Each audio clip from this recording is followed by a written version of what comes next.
Nobody believed a broke man could do what Logan Pierce did that night. A wallet, $40,000 in cash, and a choice that would cost him everything, or save him from something far worse than poverty. When Logan handed that wallet back to one of the wealthiest women in the city, he didn't ask for a thank you. He didn't get one either. What he got was suspicion, accusations, and eventually a police officer knocking on his door while his sick daughter watched from the hallway. This is the story of a man nobody thought was worth trusting, and the woman who almost made the same mistake everyone else did. If this story moves you, hit the like button and drop the name of your city in the comments.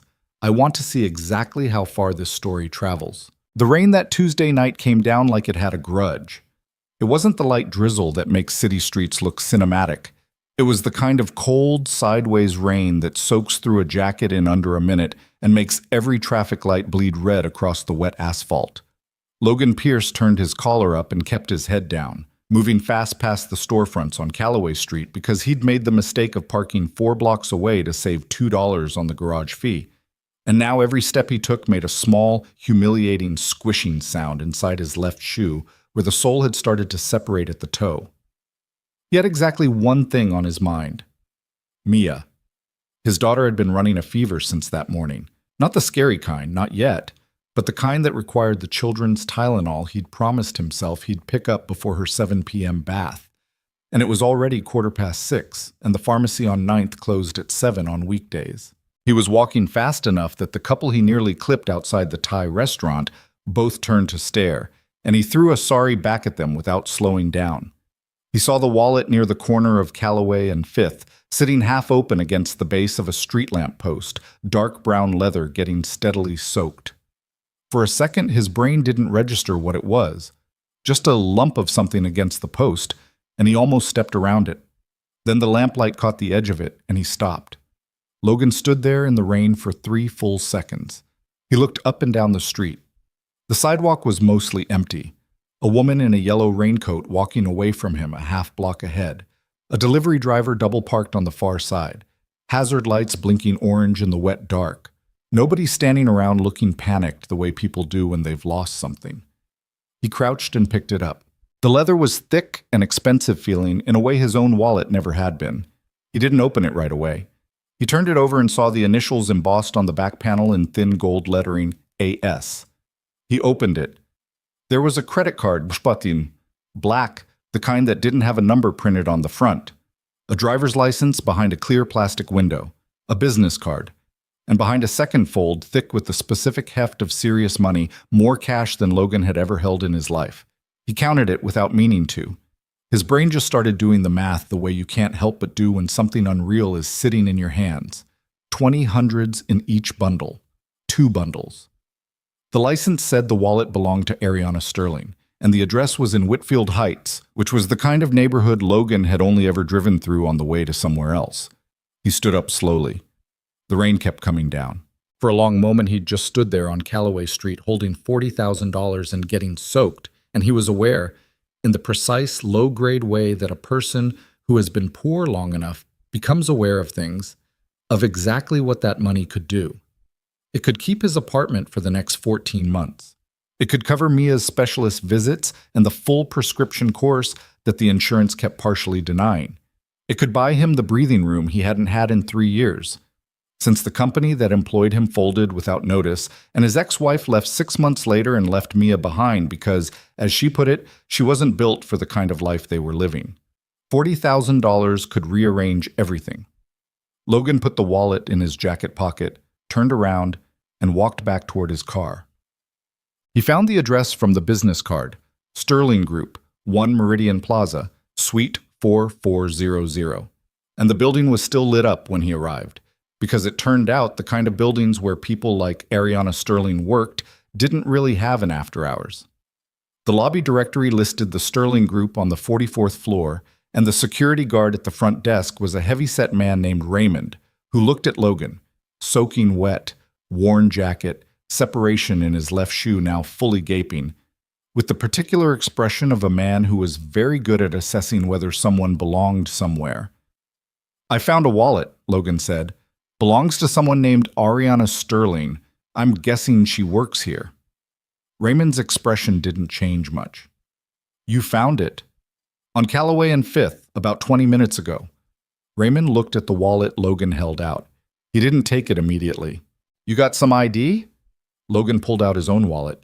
Thin, cracked at one corner, the Velcro closure replaced at some point with a rubber band, and showed his driver's license. Raymond wrote down his name and number with the deliberate slowness of someone who had been told not to rush these things, and then he picked up the desk phone. Logan stood there dripping on the marble floor while Raymond spoke quietly into the receiver.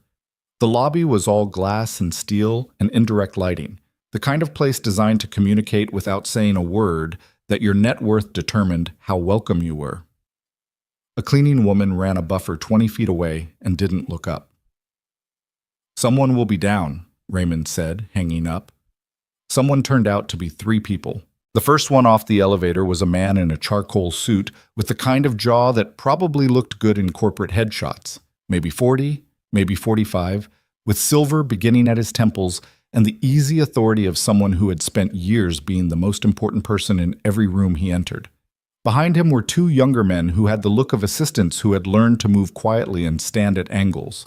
You found Ms. Sterling's wallet, the man in the suit said. It wasn't quite a question. Yes. Where exactly? Logan told him again. Callaway and 5th, against the street lamp post. Half open, getting rained on. The man, Logan would later learn his name was Victor Kane, CFO of the Sterling Group, looked at the wallet and then looked at Logan with a careful, measuring expression that Logan recognized because he'd been on the receiving end of it his whole life. It was the expression of someone doing the arithmetic of you, your clothes, your posture, the neighborhood you probably came from, and not liking what the numbers added up to. You didn't open it? Victor said. I opened it to find the ID. But you counted the cash. Logan paused. I saw there was cash. How much? 40,000, give or take. Victor nodded slowly, the way people nod when they're not really agreeing with anything, just filing information. And you brought it straight here. After I found the address, yeah. You didn't take anything out. Logan held his gaze. No. Victor took the wallet from him with 2 fingers, the way you'd pick up something you weren't entirely sure was clean, and passed it without looking to one of the men behind him. Then he turned back to Logan with a smile that was technically a smile. We appreciate your honesty, Victor said. Obviously, Ms. Sterling will want to offer some kind of reward. I don't need a reward. Victor blinked. I'm sorry? I don't need anything. I just found it and brought it back. Logan glanced at the wallet in the assistant's hands. That's somebody's $40,000. I wasn't going to keep it. There was a pause in which Victor Kane seemed genuinely uncertain how to process this information, as if Logan had answered a question in a language he didn't expect. That's very... Victor searched for the word. Commendable. It's just the right thing, Logan said. He was already starting to angle back toward the door because it was nearly 7 and the pharmacy closed at 7 and Mia still had her fever. I've got somewhere I need to be. You've got my number if you need anything. He was almost to the revolving door when the elevator opened again and Ariana Sterling walked out. He recognized her from the driver's license photo, though the photo hadn't done much justice, or maybe just hadn't captured the particular quality of someone who'd spent years having every room rearrange itself slightly when they entered. She was in her early 30s, dark hair pulled back, still in a blazer that suggested she hadn't left the office long before losing the wallet.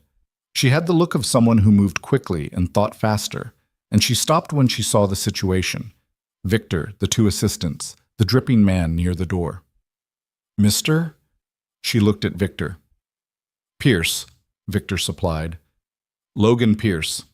He says he found your wallet on Callaway Street. Ariana looked at Logan. It was a direct look, assessing without being unkind. You brought it here yourself? It had your business card. Seemed like the fastest way to get it back to you. She crossed the lobby and took the wallet from the assistant, opened it, looked through it in that quick, practiced way people check things they know intimately. Something in her shoulders settled slightly. Everything's here. Everything was there when I found it, Logan said. Ariana looked at him again. I owe you. You really don't. He shifted his weight toward the door. I'm just glad you got it back. At least let us... A reward. Something. I'm fine. He meant it, but he also heard how it sounded. Slightly too quick, slightly too firm. Like a man who couldn't afford to start wanting something he wasn't going to get. He softened it a little. I appreciate the offer, but I'm good. I've got a kid I need to get home to. He pushed through the revolving door before anyone could say anything else. And then he was back in the rain and walking fast, his left shoe making its wet, embarrassing sound against the sidewalk, already recalculating whether he could make it to the pharmacy on 9th before they locked up. He made it with 4 minutes to spare. He paid for the children's Tylenol with a crumpled 10 and some change, and he felt the specific small relief of a man who had managed, barely, to keep one more ball in the air. Mia was 7 years old and had her mother's dark eyes and her father's tendency to think too hard about things. She was sitting at the kitchen table when Logan came home, wearing her dinosaur pajamas and working on a drawing with the focused expression of someone engaged in important work. Her forehead still a little warm, but not alarming. "You're late," she said, without looking up. "I know, Bug. I got held up." He set the pharmacy bag on the counter and shrugged off his wet jacket. Their apartment was small in the specific way that small becomes invisible after a while. 2 bedrooms, a kitchen that opened into the living room, a bathroom whose ceiling had a water stain shaped vaguely like Florida that Mia had named Gerald. The furniture was mostly second-hand. The radiator knocked when the temperature dropped, but it was theirs, more or less. Though the envelope from the landlord that had arrived that morning, and that Logan hadn't opened yet, was sitting on the counter next to the stove, and he had a pretty good idea what it said. He ran the Tylenol with a small cup of water to Mia's spot at the table, and she took it without complaint, which meant she was feeling rough enough to stop pretending she wasn't. "What are you drawing?" he asked, pulling up the chair across from her. She turned the paper around. It was a woman with a briefcase, very tall, surrounded by buildings. "A businesswoman," Mia said. "I'm going to be a businesswoman." "Yeah? And a scientist. Both? And maybe a vet. That's 3 jobs." "I know."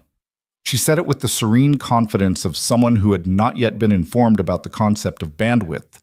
She took the paper back and added something to the briefcase. "Did something happen? You smell like outside." Logan laughed, short and genuine. "I found somebody's wallet in the rain." "Did you keep it?" "No." Mia looked up. "How much was in it?" He hesitated. "Dad, a lot."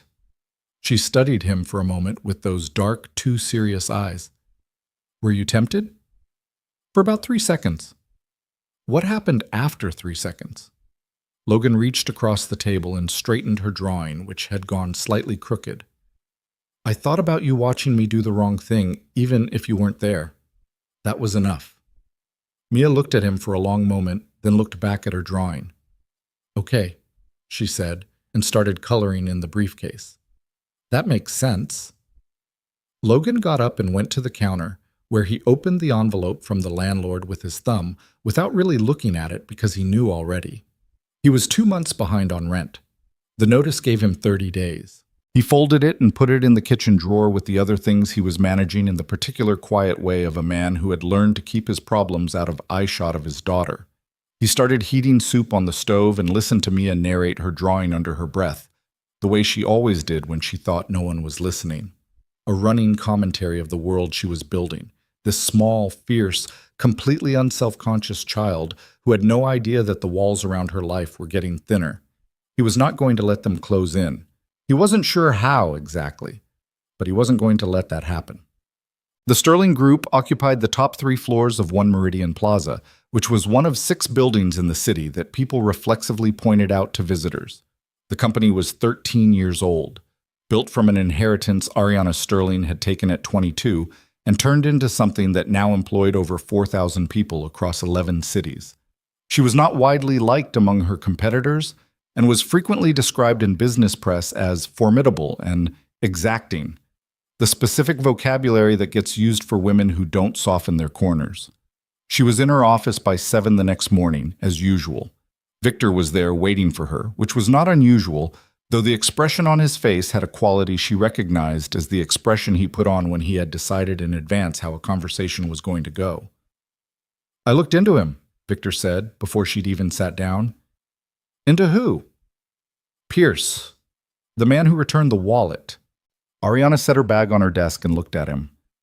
"I didn't ask you to do that." "I was being thorough."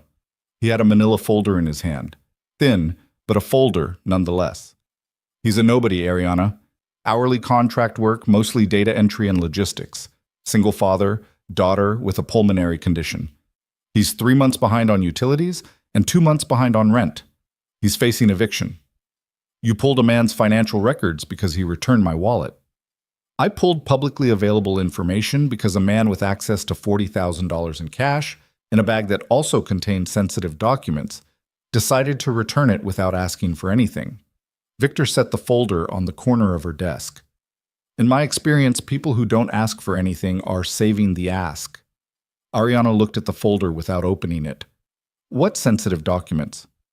"I may have been keeping certain figures in that wallet temporarily. A summary of the Vance acquisition modeling."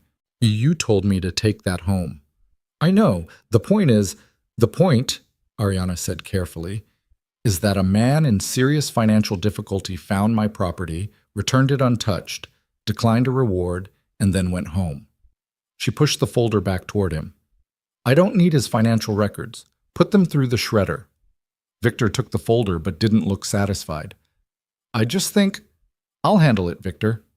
She meant that as a close to the conversation, and he took it as one, professionally if not genuinely, and left. Ariana sat down and opened her laptop and looked at her calendar, but she wasn't reading it. She was thinking about Logan Pierce. Not because Victor's suspicion had taken hold, but because something about the interaction the night before kept nagging at her in a way she couldn't quite name. It wasn't gratitude exactly, though that was part of it. It was something more like the feeling of having something expected happen in an unexpected way. The way you feel when a thing you'd braced for turns out to be different from what you'd prepared for. She'd braced, in the 30 seconds between Raymond's call and the elevator ride down, to deal with a transaction, a man returning something with one hand and waiting for the reward with the other. That was the usual shape of it. She'd run the math so many times she'd stopped even noticing she was doing it. But Logan Pierce had not wanted anything, the way he'd said, "I've got a kid I need to get home to." Not as an excuse, not as a deflection, just as a statement of fact. Like the most real thing in the world was somewhere else, and he needed to get back to it. She opened her laptop and after a moment typed his name into the search bar. Then she stopped and closed it. She didn't need to know anything about him. He'd done a decent thing and moved on, and that should have been the end of it. But the question that kept circling, the one Victor's suspicion hadn't created but had somehow sharpened, was a simpler and more uncomfortable one. What kind of man, broke and drowning, picks up $40,000 in the rain and walks it back to a stranger? She didn't have an answer to that. It bothered her more than she would have admitted. The Meridian complex had a food hall on the lower level, mostly for the building's tenants and the surrounding office crowd. And Logan happened to be at one of the counter seats eating a sandwich he'd been stretching for 20 minutes when he felt like he was being watched. He looked up. Ariana Sterling was standing at the juice counter about 15 feet away, ordering something and looking very deliberately somewhere other than at him, which was in itself the thing that told him she'd been watching him a second before. He looked back at his sandwich. A minute later, she appeared at the counter beside him, not adjacent but close enough to be intentional, carrying a green juice and a small bowl of something Logan identified as the kind of salad that costs $16 and comes with a description. "You work in the building?" she said. "Short-term contract on 18, he said. Ends Friday." "What kind of work?" "Data reconciliation, matching vendor invoices to ledger entries." He took a bite of his sandwich, the exciting kind. She almost smiled. It came and went quickly, but it was there. She sat down one seat over from him and set her juice down and said, without preamble, "I felt like I didn't handle last night well." Logan looked at her. "You did something decent," she said, "and I let Victor turn it into an interrogation." He was doing his job. His job is the company's finances, not auditing strangers. She looked at her salad. "I should have handled it better. I wanted to say that." Logan was quiet for a moment. You really don't owe me anything. I know I don't. Then what's this? A conversation, she said, and she said it plainly, without effect, the way someone who is used to being strategic says things when they're choosing not to be. I'm allowed to have those. He looked at her sideways. You came down here because you figured out I was in the building. Raymond logs everyone in, and you checked the logs. I was curious, she said, a little sharply, like someone who doesn't usually have to explain their curiosity. About what? She seemed to decide something. About whether you were what you appeared to be. Which was? Exactly what you said you were. Logan turned that over for a second. And? Still deciding. He finished the last quarter of his sandwich in one bite, which probably wasn't elegant, but he had a 2:15 meeting. He stood up and picked up his bag. Well, he said, let me know what you land on. Your daughter, she said. Is she okay? He stopped. You mentioned her last night, said you needed to get back to her. He looked at Ariana Sterling, this woman who ran a company with 4,000 employees and wore the specific kind of calm that costs a lot to maintain. And he felt, in the brief exposed space of that question, something complicated. She's managing, he said. What's her name? He hesitated just a half-second too long. Mia. Ariana nodded. She didn't push. She picked up her juice and said, I hope she gets better. And she meant it. Logan could tell the difference after enough years of people saying things they didn't mean, and he said thank you and walked back toward the elevators. He didn't look back. Behind him, Ariana sat with her salad and her green juice and thought about a man who returned $40,000 because his 7-year-old daughter wasn't watching. Victor Kane had, over the past 11 years, cultivated the specific skill of being indispensable. It was an art, really. Not being good at your job, which was table stakes, but being the person everyone assumed was the reason the job was getting done. He'd developed it early, that talent for positioning himself between problems and solutions so that solving the problem required going through him.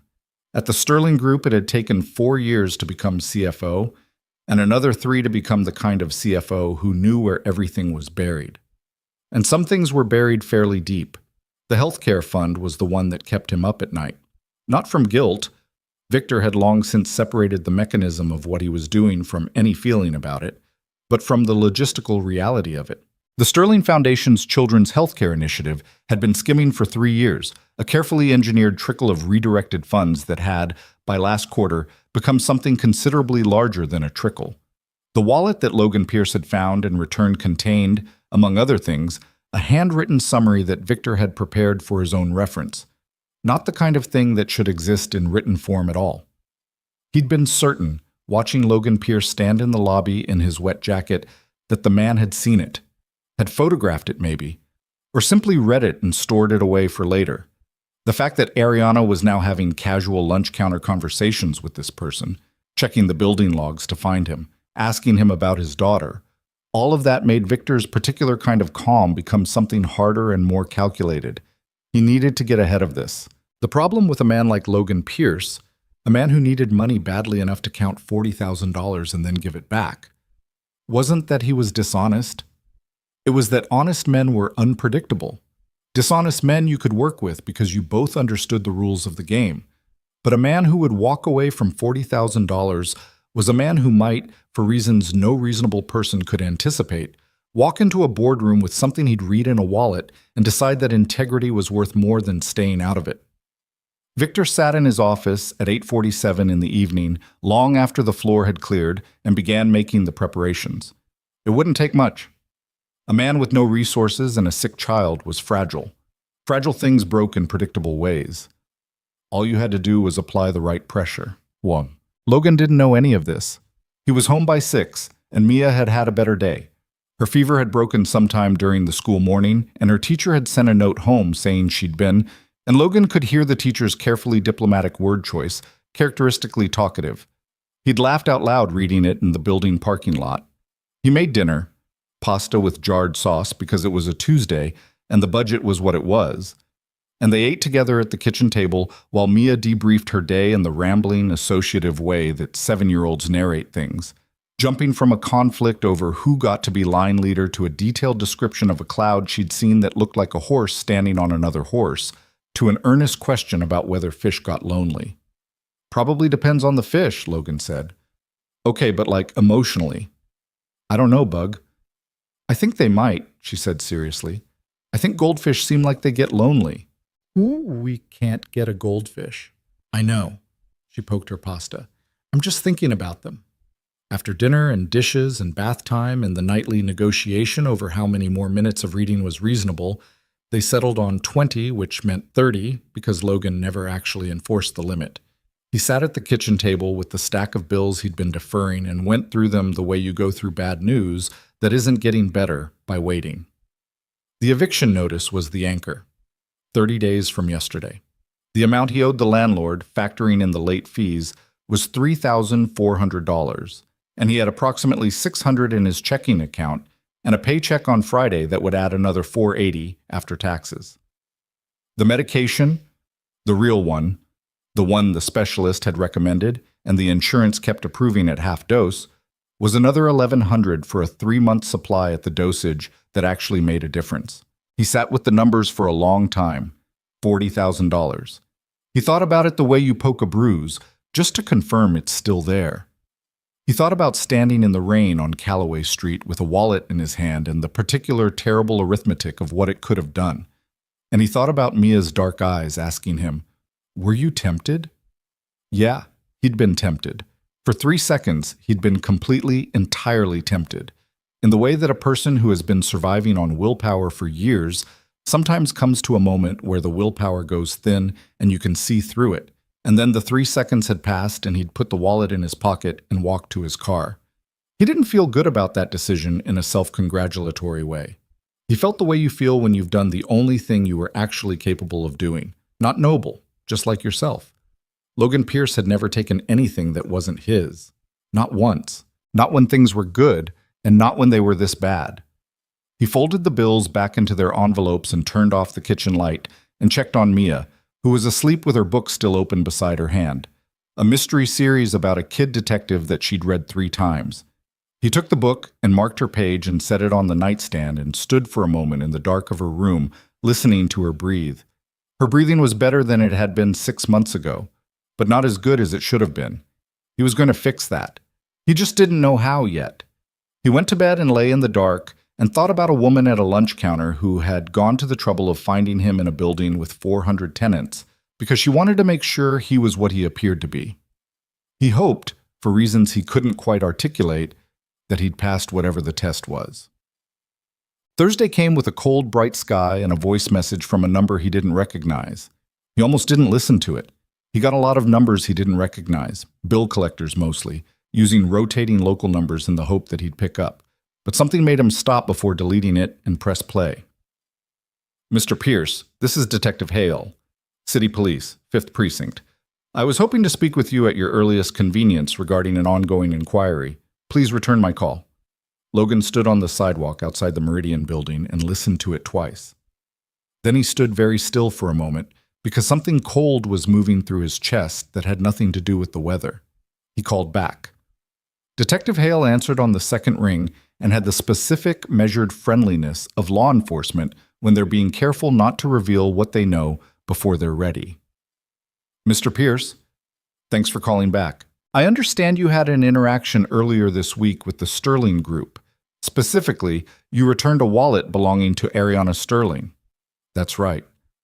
I was wondering if you could come in at some point today or tomorrow to answer a few questions, just standard follow-up." "What kind of questions?" "A beat. It would be better to discuss in person." Logan looked up at the glass face of One Meridian Plaza, 44 floors of it catching the November sky, and felt the particular feeling of a man who has just realized that something is happening to him. "Sure," he said. "I can come in this afternoon." He hung up. He stood there for another minute. He thought about the wallet, about Victor Kane's expression in the lobby, that calculating, categorizing look, about the thin summary page that had been folded behind the cash, which Logan had seen, had registered as something handwritten and official-looking, but had not read, had actively looked away from, because that was not his. Now someone was asking him questions about it, He took a long breath and went into the building, because he still had a job to finish by Friday, and Logan Pierce had never once in his life left a job half done. But something had started. He didn't know the shape of it yet, but he could feel it the way you can sometimes feel weather before it arrives. That pressure change, that shift in the air. Something had started, and whatever it was, it had found his address. Ariana Sterling was on a call with Tokyo when her assistant knocked and held up a note that said Victor needs 5 minutes. She held up one finger and kept listening to the Tokyo end, and she noticed, as she'd been noticing increasingly over the past 2 days, that the feeling Victor's name generated was one she needed to examine more carefully. She wrapped the call and opened the door. Victor came in with the look she'd identified as his controlled urgency expression, the one where something had happened that he'd already decided was worse than it was, and he needed her to feel the urgency before he explained the thing. "The police are involved," he said. "In what?" "The wallet, the documents." He sat down. "I filed a precautionary report yesterday. Given what was inside, you filed a police report." "The acquisition summary. If it got out." The acquisition summary was 2 lines of handwritten numbers that mean nothing without context. Ariana looked at him steadily. "Victor, I told you to let this go. I'm protecting the company. By filing a police report about a man who returned a wallet without taking anything out of it. We don't know that he didn't photograph it. We have absolutely no evidence that he... We have no evidence that he didn't." Victor sat forward. "Ariana, a man with serious financial problems had access to sensitive documents for an unknown period of time. The responsible thing, she said, and her voice was quiet in the way that meant she was working to keep it quiet, would have been to discuss it with me before you involved the police. I made a judgment call. You made it without me." They looked at each other across the desk. "It's done," Victor said. "The inquiry is open. The detective is talking to him today. All I'm asking is that you let the process get out," Ariana said. Victor stood. He smoothed the front of his jacket with one hand, the gesture of a man keeping his reactions organized. "I understand you're frustrated. I said get out." After he left, she sat for a moment and then picked up her phone and called her assistant. "Get me everything you can find about Logan Pierce," she said. "Not through Victor. Directly to me." She hung up. She looked at the skyline through her window, the gray November sky, the other towers, the river in the middle distance. She thought about a man eating a sandwich at the food court counter, stretching it for 20 minutes because that was the lunch he'd packed, and that was the budget he was working with. And she thought about the particular quality of calm he'd had, not performative, not resigned, just the calm of someone who had made peace with hard circumstances without making peace with defeat. Someone had pointed law enforcement at that man. She had a very clear idea who that someone was. What she didn't have yet, what she needed before she could do anything about it, was proof. She was going to find it. Detective Hale's office was a small room on the 3rd floor of the 5th precinct that smelled like old coffee and printer toner, and the man himself was somewhere in his mid-50s with the patient, unhurried manner of someone who had sat across from a lot of different people in that same chair and had learned not to telegraph what he thought about any of them. Logan sat across from him at 2:15 on Thursday afternoon with his jacket on his lap and his hands loose, because he'd decided on the drive over that the only way to handle this was to treat it exactly like what it should have been, a conversation with nothing to hide. "You found the wallet on Calloway Street," Detective Hale said. Not a question. He had a notepad in front of him, but he wasn't writing in it yet. "That's right. About 10 after 6, Tuesday night. You opened it. To find the ID? I didn't rifle through it. I opened it, found the license with the address on the business card behind it, and closed it." Hale nodded. "There were documents inside, folded papers." "I saw there were papers. I didn't read them." "You're certain?" "I'm certain." Logan kept his voice level. "I opened it, I saw who it belonged to, and I drove it to the building. That's the whole story." Hale wrote something in his notepad slowly. "Mr. Pierce, I have to be straightforward with you. A report was filed suggesting the possibility that certain confidential information contained in that wallet may have been accessed or photographed while it was in your possession. Logan was quiet for a moment. He felt the cold feeling from the morning settle more firmly into his chest, but his face didn't change. Who filed the report? I'm not at liberty. Was it Ariana Sterling? Hale paused. The report came from the company. That was enough of an answer. Logan thought about Victor Kane's careful, categorizing expression in the lobby, and things arranged themselves into a shape he didn't like. Detective, he said, I'm a $40 an hour contract worker doing data reconciliation on the 18th floor of that building. I don't have a phone with a camera worth using, and I don't have any reason to steal corporate documents I couldn't read or use or sell. He kept his voice even. I found a wallet, I returned it, and I went home to give my daughter fever medicine. That's what happened. Do you have anything that could corroborate your timeline? The pharmacy on 9th Street. I was there at 7:03. They've got me on camera at the register. He paused. And the building security log from the Meridian lobby will show I was there for maybe 12 minutes. If I was photographing documents, I was doing it while standing in a marble lobby in front of a security guard. Hale wrote that down. Something in his expression shifted, not dramatically, just a slight relaxation around the eyes of a man who was recalibrating. We may need to verify those things, he said. Verify them, Logan said. I'd rather you did. He drove back to the Meridian building and sat in the parking garage for 3 minutes before going in. He'd been doing that thing lately, needing a minute between the thing that was difficult and the next thing, a pause to let his pulse come back down before he had to pretend everything was fine.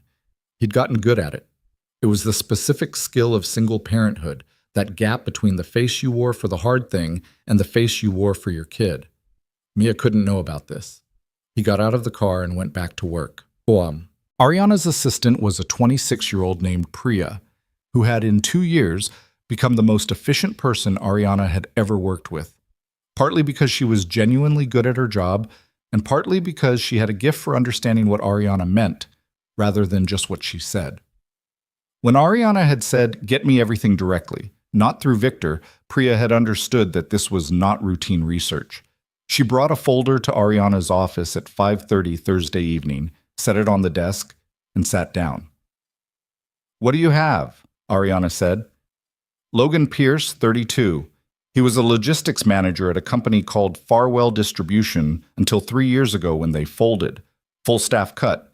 No severance because they filed Chapter 7 before the severance deadline. Priya had her own notepad, but she wasn't reading from it. She'd internalized it, which was her habit. He'd been there 5 years. Good record. No disciplinaries. After Farwell went under, he took contract work. Nothing consistent, usually 3 to 8 weeks at a stretch. Data work mostly. The contract on 18 is his 4th this year. Ariana was listening without expression. His daughter is 7, Mia Pierce. She has a pulmonary condition. The documentation I could find is limited, but it looks like she was diagnosed about 2 years ago. There's a specialist named Dr. Okafor at Mercy Children's who handles her case. Priya paused. The medication regimen the specialist recommended isn't fully covered by the contract insurance he gets through the temp agency. The gap is about $800 to $1,100 per quarter, depending on which coverage period. He's been paying that out of pocket? Partially. There's a gap in the prescription fills, a 3-month period this past spring where it looks like the full dosage wasn't filled. His daughter's peak flow readings from around that time, which doctor? Okafor's practice releases for continuity purposes, dropped measurably. Priya was careful with her voice, keeping it factual. She was symptomatic for most of that quarter. Ariana set down the pen she'd been holding. He's also facing eviction, Priya continued. 30-day notice as of Wednesday. 2 months behind, plus fees. The total owed is somewhere around $3,400. The room was quiet for a moment. He turned down the reward, Ariana said, mostly to herself. He didn't just turn it down, Priya said. He turned it down fast, like he didn't want to be in the room with the option long enough to think about it. She paused. I think he knew if he considered it for too long, it would have been harder to walk away from. Ariana looked at her. That's an interpretation. You asked for what I found. I did. She looked at the folder. What about the police report? Priya's expression tightened slightly. Victor filed it Wednesday morning before he spoke to you about it, which means he filed it knowing you hadn't approved it. Pull the internal access log from the wallet, meaning the camera in the lobby. What time did Pierce come in? What time did he leave? Already did. He was in the lobby 11 minutes and 40 seconds. Raymond was at the desk the entire time. The wallet never left Logan Pierce's hand until Victor took it from him directly. Priya closed her notepad. Whatever Victor told the police about the documents, there's no plausible window in which Pierce could have accessed them privately. Ariana stood up and walked to the window. The city below was shifting into its evening version, lights coming on, the flow of traffic changing texture. She had known Victor Kane for 7 years. She had promoted him, defended him, and she was honest enough to admit this to herself, allowed him to become more insulated from oversight than was probably wise, because he was effective and she was busy, and some delegation required trust. The question she was sitting with now was whether she'd trusted the wrong thing or just not looked hard enough at the right things.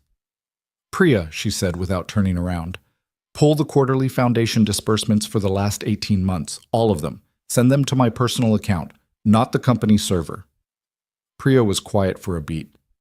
That's not something I can pull without leaving a flag in the system. I know. Another beat. Okay, Priya said and got up.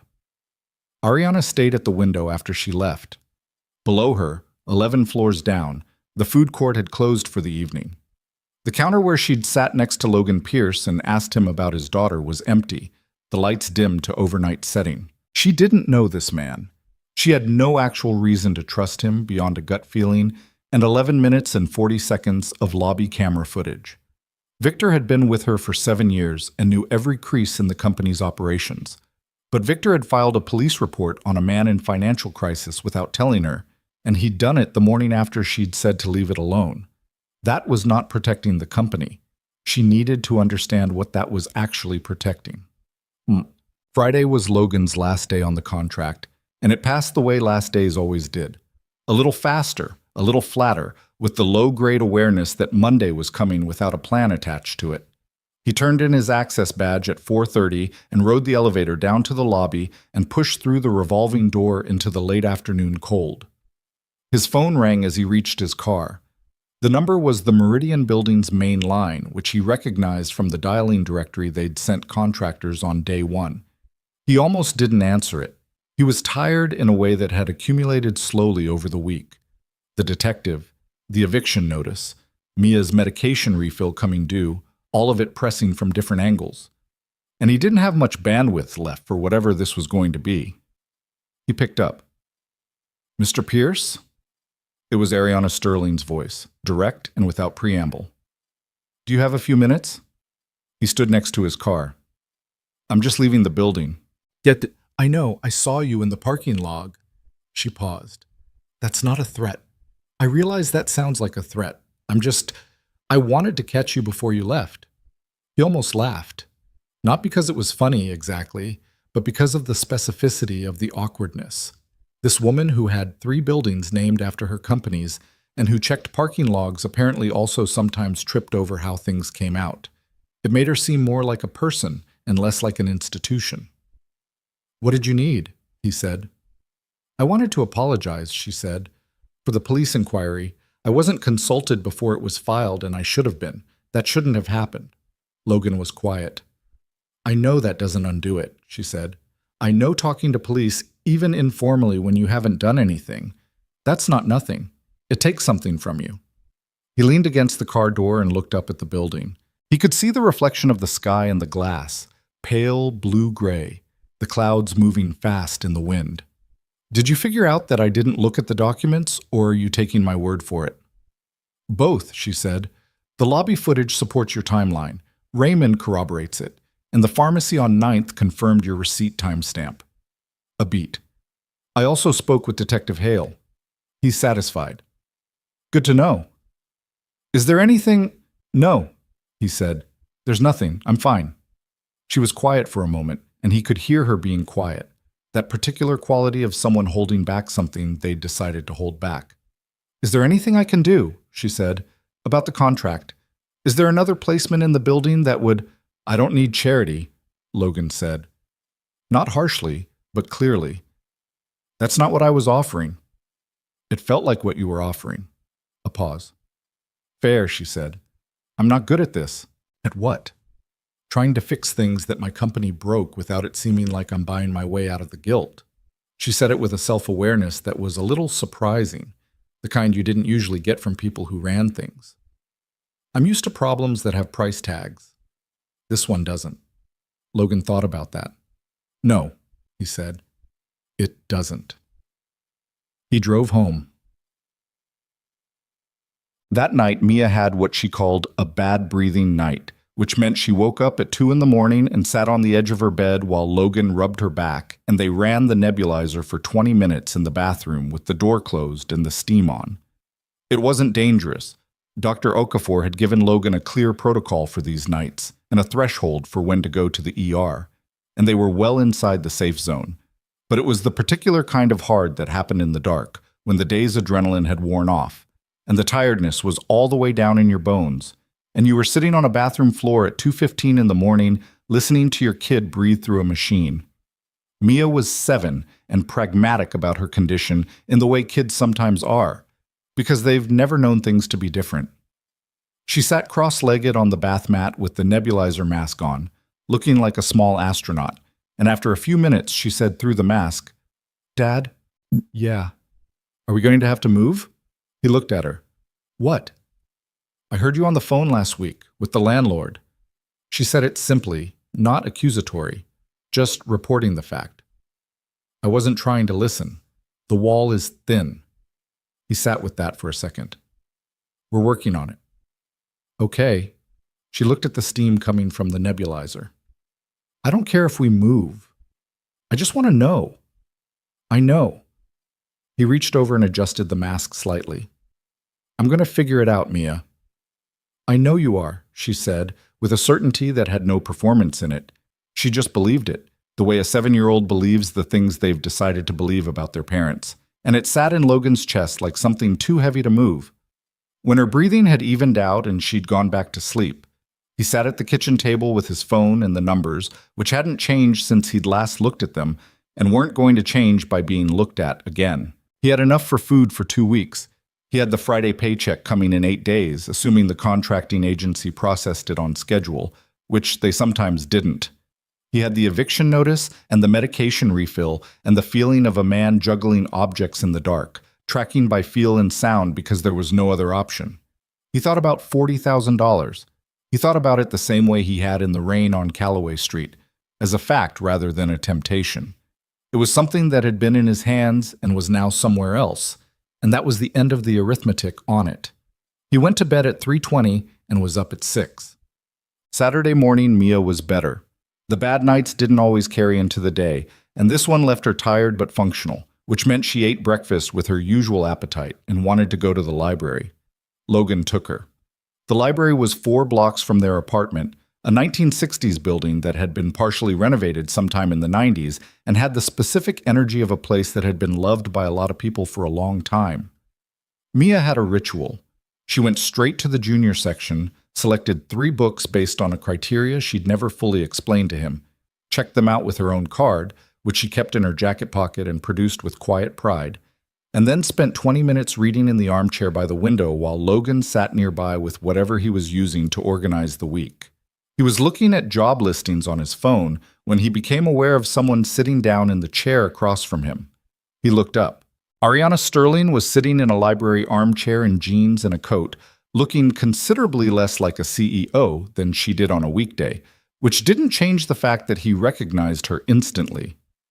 "This is a coincidence," he said. "No, it isn't," she said. He looked at her. "You followed me. I drove by your street and saw you walking in this direction." She said it without apparent embarrassment, which was either confidence or something else. "I wanted to talk to you outside of the building context. You drove by my street. I looked up your address in the contractor file." She seemed to hear how this was landing. "I realize that sounds— I know how this sounds. I'm not a person who normally does this." Logan glanced over at Mia, who had found her armchair and was already absorbed in a book, oblivious. What did you want to talk about? Ariana had her hands folded in her lap. She was sitting the way people sit when they've thought about what they're going to say and then second-guessed it in the last 30 seconds. I've been looking at some of the company's foundation records, she said carefully. Specifically, the children's healthcare disbursements. Logan waited. There are irregularities, she said, significant ones. I'm not in a position to talk about specifics, but... She paused. I'm going to be honest with you about something, and I need you to understand it has nothing to do with obligation or guilt. Okay? I think whoever filed that police report wasn't protecting the company. I think they were protecting themselves, and I think you got put in the middle of that. Her voice was level, but there was something working underneath it. Not quite anger, but the controlled cousin of it. That's not something I'm going to let stand. Logan studied her for a moment. What does that have to do with me? Nothing, directly. I just wanted you to know that I'm aware of what happened to you, and I'm going to address it. She met his eyes. You did something honest. You got dragged into something that had nothing to do with you, by someone who needed a target. That doesn't sit right with me. People get targeted, Logan said. It happens. Not for my company, it doesn't. Not like this. He looked at her. She was leaning forward slightly in the armchair, not aggressively, but with the particular posture of someone who actually meant what they were saying, and he'd been lied to often enough in professional context to recognize when someone wasn't doing it. What irregularities? He said quietly. She hesitated. I'm not going to do anything with it, he said. I'm just asking. Ariana looked at him for a long moment. The Foundation's healthcare fund had $22 million allocated over 3 years for direct patient care programs, specifically for low-income families with chronically ill children. She said it quietly, the way you say something that still shocks you even after you've known it for a while.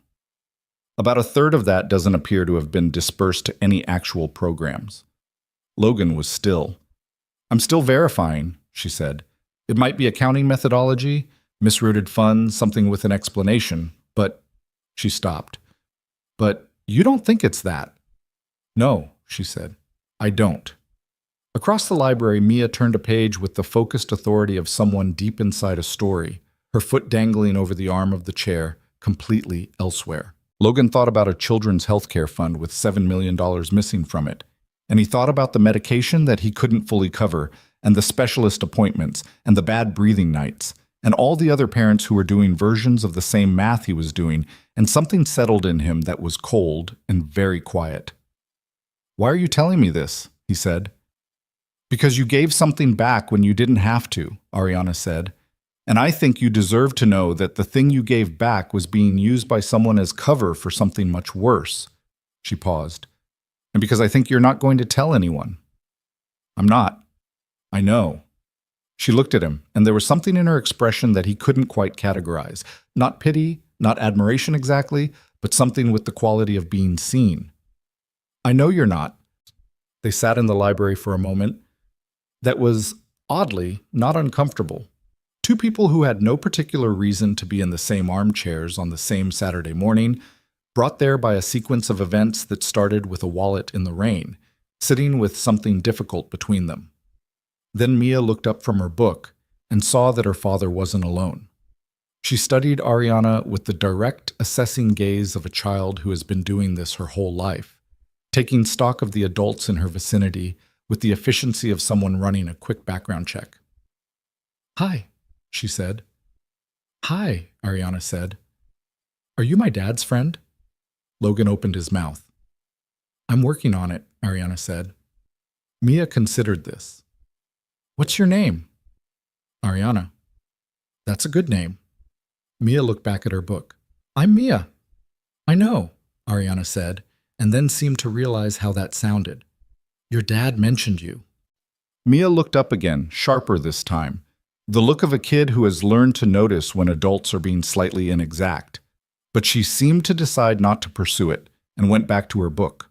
Logan looked at Ariana, who was looking at Mia with an expression he didn't have a name for. Something quiet and a little complicated. The look of a person encountering something they hadn't accounted for in their planning. She's... Ariana started. Yeah, Logan said before she could finish. because whatever she was about to say, he already knew. She really is. Uncapped. Victor Kane spent his Saturday at the office, which wasn't unusual. He'd spent most weekends there for years, and the emptiness of the building on weekends was one of the things he'd always found productive rather than lonely. The 44th floor at 2 in the afternoon with the heat turned to weekend low, and the only sound the occasional elevator ping was where he did his clearest thinking. He was doing his clearest thinking now, and what he was thinking was that things had moved faster than he'd expected. Ariana had pulled the disbursement records. He'd had the flag set up 3 months ago because he'd known this was a possibility he needed to track, not expected, but possible. And Priya's access query had triggered it at 11:47 Thursday evening. He'd sat with that for the past 36 hours, walking through the contingencies. The money was the easy part, in the sense that it was movable. He'd been moving pieces of it for months, and the full picture required either a forensic audit or someone who already knew what they were looking for. The harder part was the narrative, because narratives were harder to move than money. You couldn't restructure a narrative after the fact, not cleanly. You had to build the one you needed before it became necessary. He had a good narrative. He'd been building it for 3 weeks. Logan Pierce had been in possession of the wallet for an unknown period of time.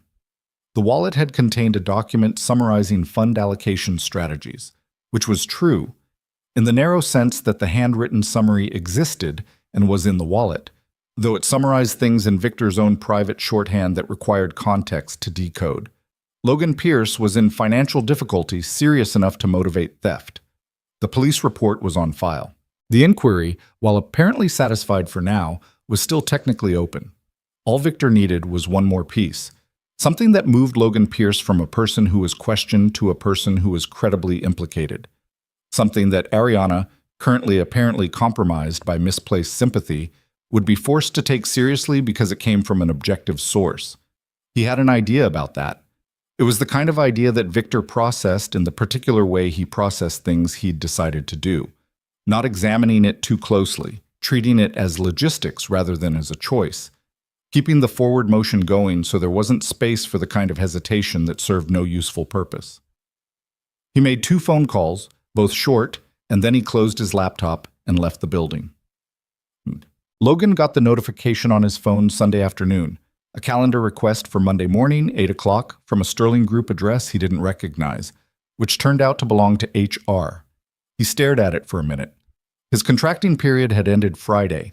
He didn't have a current engagement with the company. There was no administrative reason for HR to send him a meeting request. He accepted it. He spent the rest of Sunday doing what he did when something was coming that he couldn't stop. He focused on Mia. They made dinner together, which was her current favorite thing, and she stood on the step stool beside him and stirred pasta sauce with the focused determination of someone who had been entrusted with something important, narrating what she was doing in the voice she used for pretend cooking shows. "And now we add the seasoning," she announced to the invisible audience. "That's garlic powder," Logan said. "I know what it is. I'm describing it for the viewers." "We don't have viewers." "I have viewers," she said firmly, and added the garlic powder with a professional flourish. After dinner, they watched half a movie on the laptop and she fell asleep against his shoulder before it ended, which she would have been indignant about if she'd known. He carried her to bed, her weight familiar and specific the way only the exact weight of your own child is, and stood in her doorway for a moment. He wasn't going to let the walls close in. He went to bed and set his alarm for 6:30 and lay in the dark with the particular quality of Sunday night stillness that came before weeks, with something difficult in them. Monday morning was clear and cold. Logan arrived at One Meridian Plaza at 7:55 and cleared security with a visitor badge, which was different from the contractor badge, smaller, red-edged, and he rode the elevator to the 44th floor, which he'd never actually been on before, because the contracting work had been on 18. The 44th floor had different carpet, different air, the specific quality of altitude that expensive offices project regardless of the actual view. A receptionist led him to a conference room with a long table and windows that faced east, the morning sun already bright through the glass. Victor Kane was sitting at the far end. Logan stopped when he saw him. "Mr. Pierce?" Victor stood. His expression was the controlled, friendly version. Not warm, but correct. "Thank you for coming in." I thought this was an HR meeting. HR is involved. Victor gestured to a woman at the table Logan hadn't noticed. Mid-40s, cautious expression, a laptop open in front of her. This is Sandra Marsh, our head of compliance. Logan sat down. He set his jacket over the back of the chair and put his hands flat on the table because he wanted them to be visible. What's this about? He said. Victor opened a folder. We've identified some information that was accessed from one of our internal servers during your contract period, specifically from a folder in the vendor reconciliation system, which would have been accessible from your workstation on 18. He slid a printed document across the table. Can you tell me what you know about this? Logan looked at the document. It was a screen grab of what appeared to be an internal file access log with a timestamp and a workstation ID. The file that had allegedly been accessed was titled Sterling Foundation _FY _disbursement _master.xlsx. He looked at Victor. I didn't access that file, he said. Your workstation ID is on the log. Then the log is wrong. Victor leaned back slightly. That's a serious claim. Accessing that file would be a serious thing. I didn't do it. Logan was aware of his own pulse, elevated but controlled, and of the HR woman typing something without looking up. I did vendor reconciliation, matching invoices to ledger line items. I had access to the vendor folder and the relevant period's ledger. That's it. The access log shows otherwise. Then pull the actual session data. Pull what was downloaded, what was opened, how long the session ran. If I accessed a foundation disbursement file, there's a session record. He looked at Victor steadily. Pull it. Something moved across Victor's expression.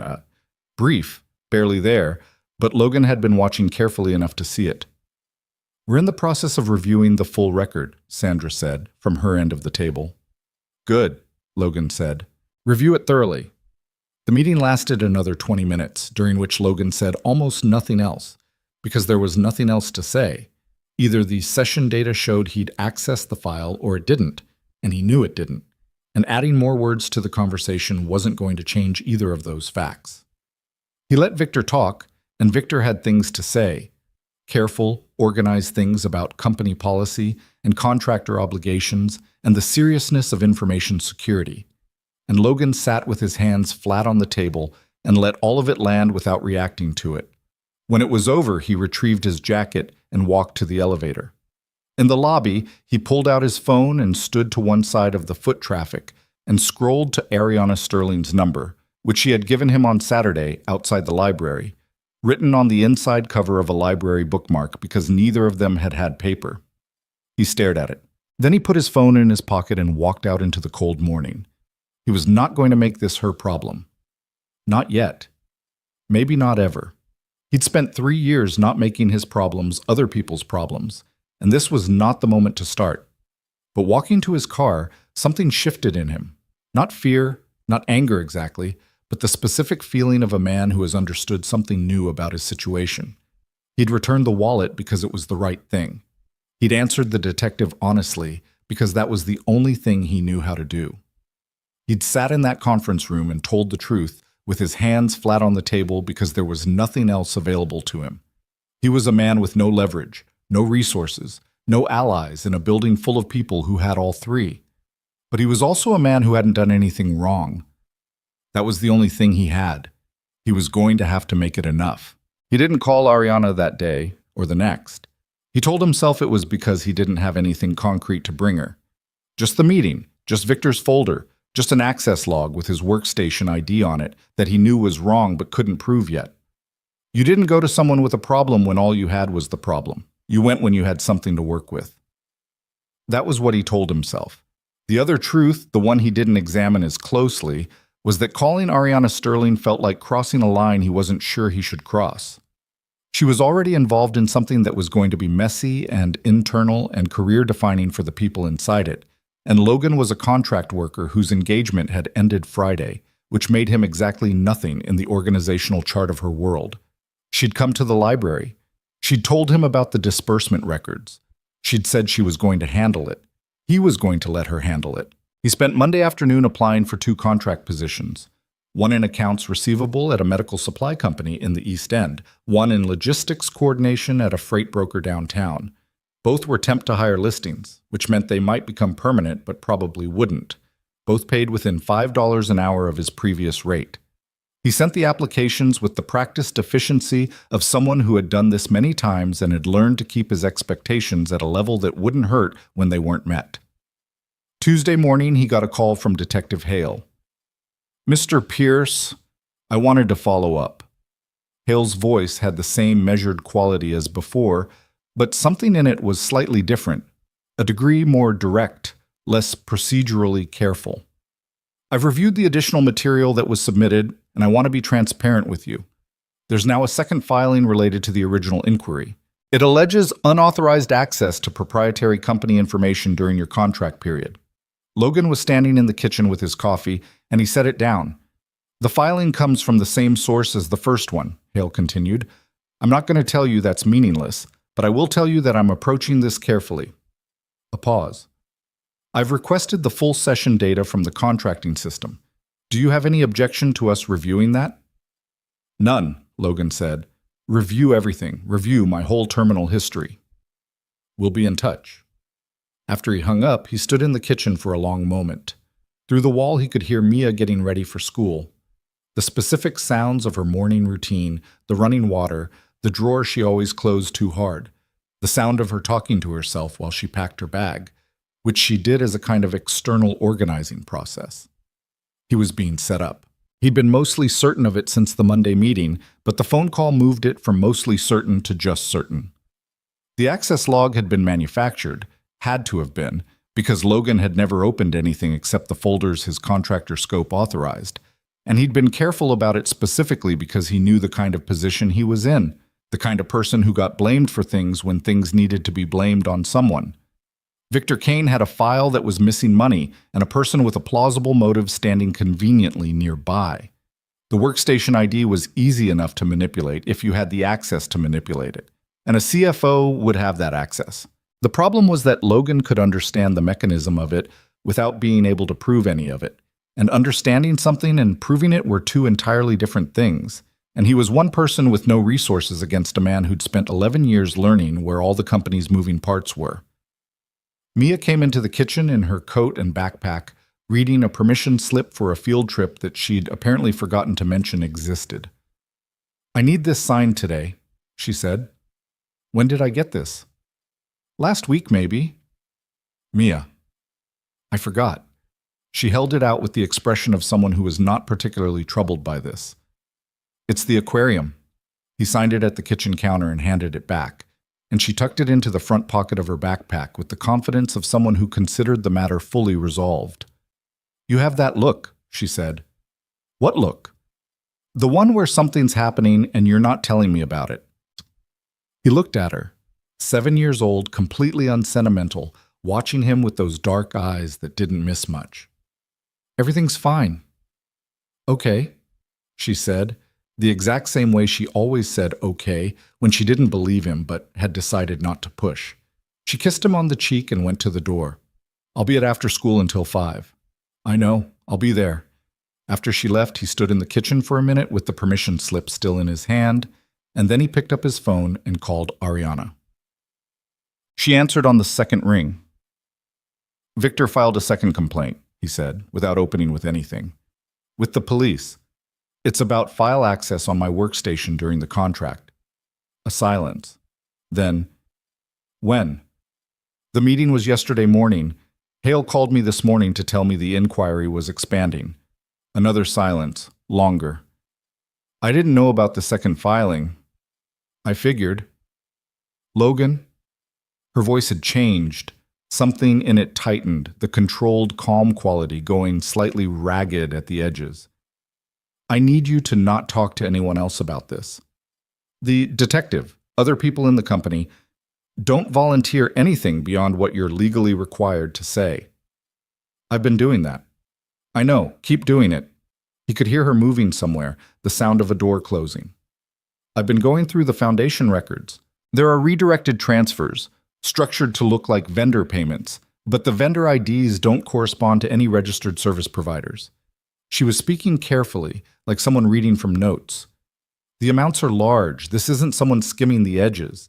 Someone built a system for this. Victor, I don't have proof with his name on it yet. But you know, she was quiet for a moment. Yes, she said. I know. Logan leaned against the counter. Outside the kitchen window, the morning had gone flat and gray, the kind of November sky that committed to nothing. He needs me to be the story, Logan said. If there's an investigation into the fund, he needs someone else to be what the investigation is about. A contract worker who accessed files he shouldn't have. Maybe sold information, maybe... He stopped. It would at least slow things down. It won't get that far. Ariana. He said her name with more weight than he intended. I'm a man with an eviction notice and a sick kid and a police inquiry that's getting bigger. If this goes sideways, it's not going sideways. You don't know that. I'm going to make sure it doesn't. She said it the way people say things when they mean them as a promise rather than a reassurance. And there was a difference. Logan had learned the difference. But he also knew that even people who kept promises sometimes ran into things that were bigger than their intentions. How close are you? He said. A few days? Maybe less. A pause. There's a specific transfer from 14 months ago that I'm trying to trace to a Shell account. If I can connect that to Victor directly, the rest of it follows.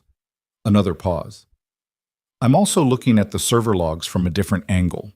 The system keeps shadow copies of access sessions. Not the main log, a parallel one that's harder to reach and harder to alter. If your session data is in there, it'll show what you actually did. And if it doesn't match what Victor's log says, then we have him on evidence tampering on top of everything else. Logan thought about that. He thought about the amount of infrastructure required to build what Victor had built. The redirected funds, the manufactured file access, the 2 police filings, all of it fitting together into a structure that pointed in one direction and had taken months or maybe years of careful construction. The man was organized. That was its own kind of terrifying. Be careful, Logan said. She seemed surprised by that, a brief pause that he could feel through the phone. I'm always careful. Not with him. He's been doing this longer than either of us knew. Be careful. She was quiet for a moment. Okay, she said. He hung up and looked at the gray sky through the kitchen window for a long time. Wednesday came in with wind and the first real suggestion of winter, and Victor Kane arrived at the office at 6:45 as he always did, made his coffee, as he always did, and sat down to review the overnight flag reports on the system he'd set up to monitor certain access patterns. There were 2 flags. The first was from the Shadow Archive system. Someone had queried it. The query had come from Ariana's personal credentials at 11:18 the previous night. He stared at that for a moment. He hadn't thought she knew the Shadow Archive existed, which was careless of him. She'd built the company's infrastructure from the ground up and had people around her who were capable of finding things. He should have scrubbed the Shadow system 3 weeks ago. The second flag was from Priya's workstation, a cross-reference query that matched Foundation vendor IDs against the registered vendor database. This one he'd expected eventually. He hadn't expected it to come this fast. He sat with his coffee and thought. The timeline had compressed. He'd assumed he had 2 to 3 weeks before Ariana's investigation reached anything actionable, and he'd planned accordingly. The Logan Pierce narrative was supposed to be established and credible by then, a clean alternative explanation for the missing money. Contractor with motive, police inquiry on record, file access logged, reasonable doubt at minimum, and reasonable doubt was enough to muddy the water long enough for Victor to complete the restructuring he'd been working on for the past month. But she'd moved faster than he'd planned for. He needed to move the timeline up. He picked up his phone and made a call he'd been holding in reserve. A call to a man named Darren Poole, who ran a small private security consultancy that had, on 3 previous occasions, helped Victor solve problems that required a kind of assistance that didn't appear on any company invoice. I need something done today, Victor said when Darren picked up. What kind of something? The Pierce situation. I need physical evidence, something that doesn't require a server log. A pause. Define physical evidence. A document, printed, in his possession. Victor had already thought this through. The specific document, the specific content, the specific way it would need to be found to be credible. It needs to look like something he printed during the contract and kept. That's not, I'll cover everything as always. I need it done before Thursday. Another pause, longer. That's tight. I know. Can you do it? Darren said he could, and they discussed the specifics in the compressed practical language of people who had done this kind of thing before and had learned to leave as little on record as possible. Victor hung up and finished his coffee and pulled up the day's schedule, which was full in the way every day was full, and he went through it with the organized efficiency that had made him effective for 11 years. He was not a man who spent a lot of time examining his own choices. He was a man who made them and moved forward. Examination was for people who had the luxury of uncertainty, and Victor Kane had not been uncertain about anything in a long time. Logan picked Mia up from after school at 5, and she debriefed him on the aquarium trip with the thoroughness of a documentary filmmaker. The specific exhibits, the jellyfish that she'd stood in front of for 6 minutes by her own count, the octopus that had looked directly at her in a way she described as unsettling but also deeply interesting. Octopuses are basically aliens, she told him in the car. Cephalopods are pretty strange, yeah. They have 3 hearts and blue blood. She said it with the reverence of someone who has just learned something that has rearranged their sense of the possible. 3 hearts, Dad. And they're very intelligent. That one at the aquarium knew things. She was completely serious. It was watching everybody in that room. It was studying us. Maybe it was. If I were an octopus, she said, I would study everything. He looked at her in the rearview mirror. Her face turned toward the window, working through the implications of cephalopod consciousness with the full intensity of a child who took ideas seriously. Something in his chest pulled tight in the specific way it did at least once a day. The feeling of enormous love made slightly painful by the awareness of how much was at stake around her. They got home at 5:30. Logan started dinner and Mia set up her homework at the kitchen table, and they existed in the companionable parallel quiet that was one of the things he'd learned to love most about the particular life they'd made, each of them doing their own work in the same space, occasionally exchanging remarks. At 6:47, someone knocked on the apartment door.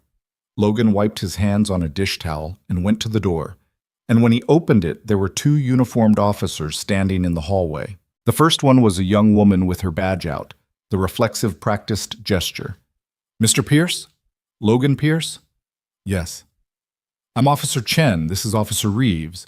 We have a warrant to search the premises, and we need to ask you some questions.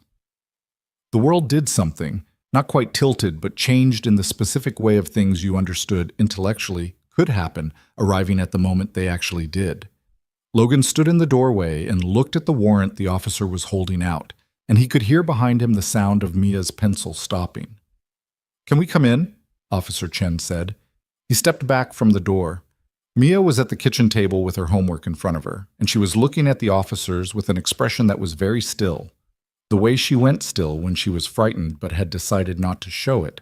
It was an expression Logan recognized because he'd seen the first time it appeared on her face, when she was 5, and he'd taken her to the hospital for the initial pulmonary workup, and she'd decided in the waiting room that she wasn't going to cry.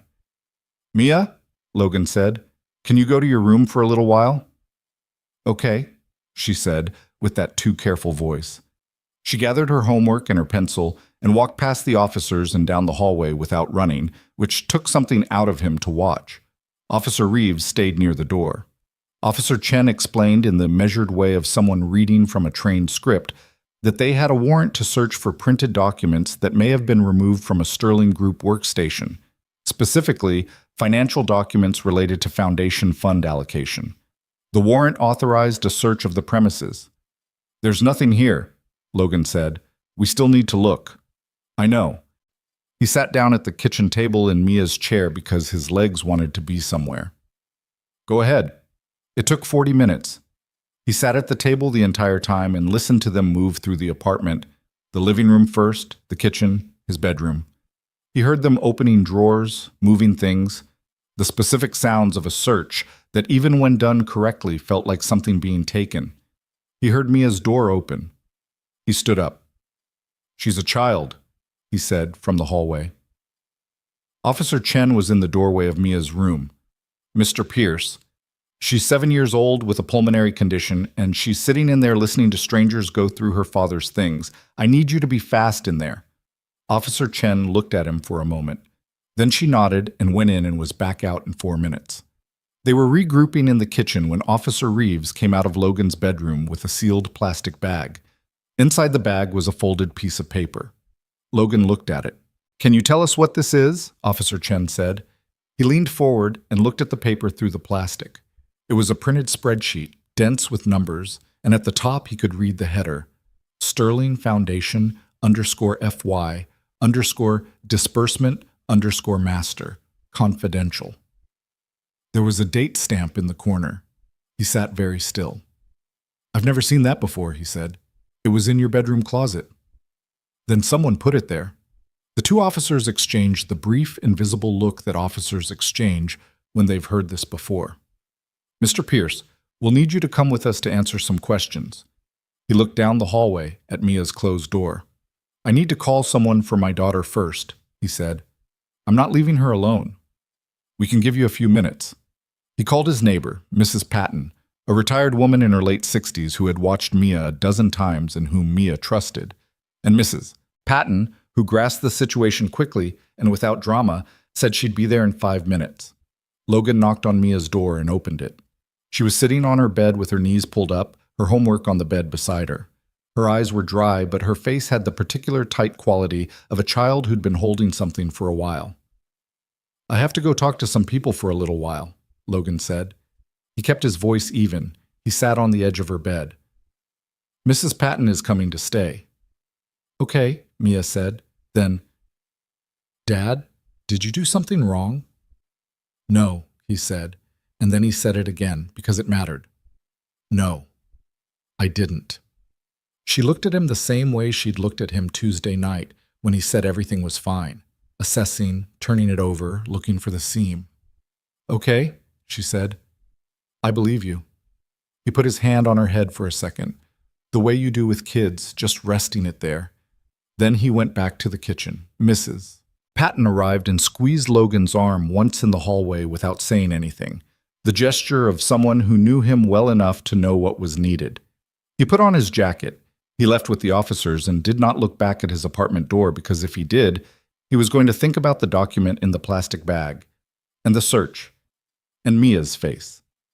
And he was going to feel things he couldn't afford to feel right now. The 5th Precinct at night had the harsh institutional brightness of places that didn't really close, and Detective Hale was there, which Logan had expected. What he hadn't expected was that Hale looked tired in a way that wasn't about the hour, the look of a man who had learned something during the day that had made his job more complicated. They sat in the same room as before, same chairs, same coffee smell. "The document found in your apartment is consistent with a file that was accessed from your workstation on November 14th, Hale said. He had a file in front of him. "The access log shows a 12-minute session. I didn't access that file," Logan said, "and I didn't print anything." "You're saying the document was planted?" "Yes." "By whom?" "Victor Kane." Hale looked at him with that careful, readable, only if you were watching expression. "That's a significant accusation, Mr. Pierce." "I know." Logan leaned forward. "Detective, I need you to look at the shadow archive. Ariana Sterling told me there's a parallel session log that's harder to modify. If you pull my actual session data from that archive, it won't match the main log." Hale wrote something. "Ms. Sterling told you about the shadow archive?" "Yes." "When did you speak with her?" "Yesterday morning and Saturday." He kept his voice straight. "She's been investigating irregularities in the Foundation's disbursement records. She has reason to believe Victor Kane has been redirecting fund allocations. The wallet incident, the police filings, the document in my apartment, I think it's all connected to that." Hale was quiet for a moment, looking at his notes. "Here's what I know," Logan said.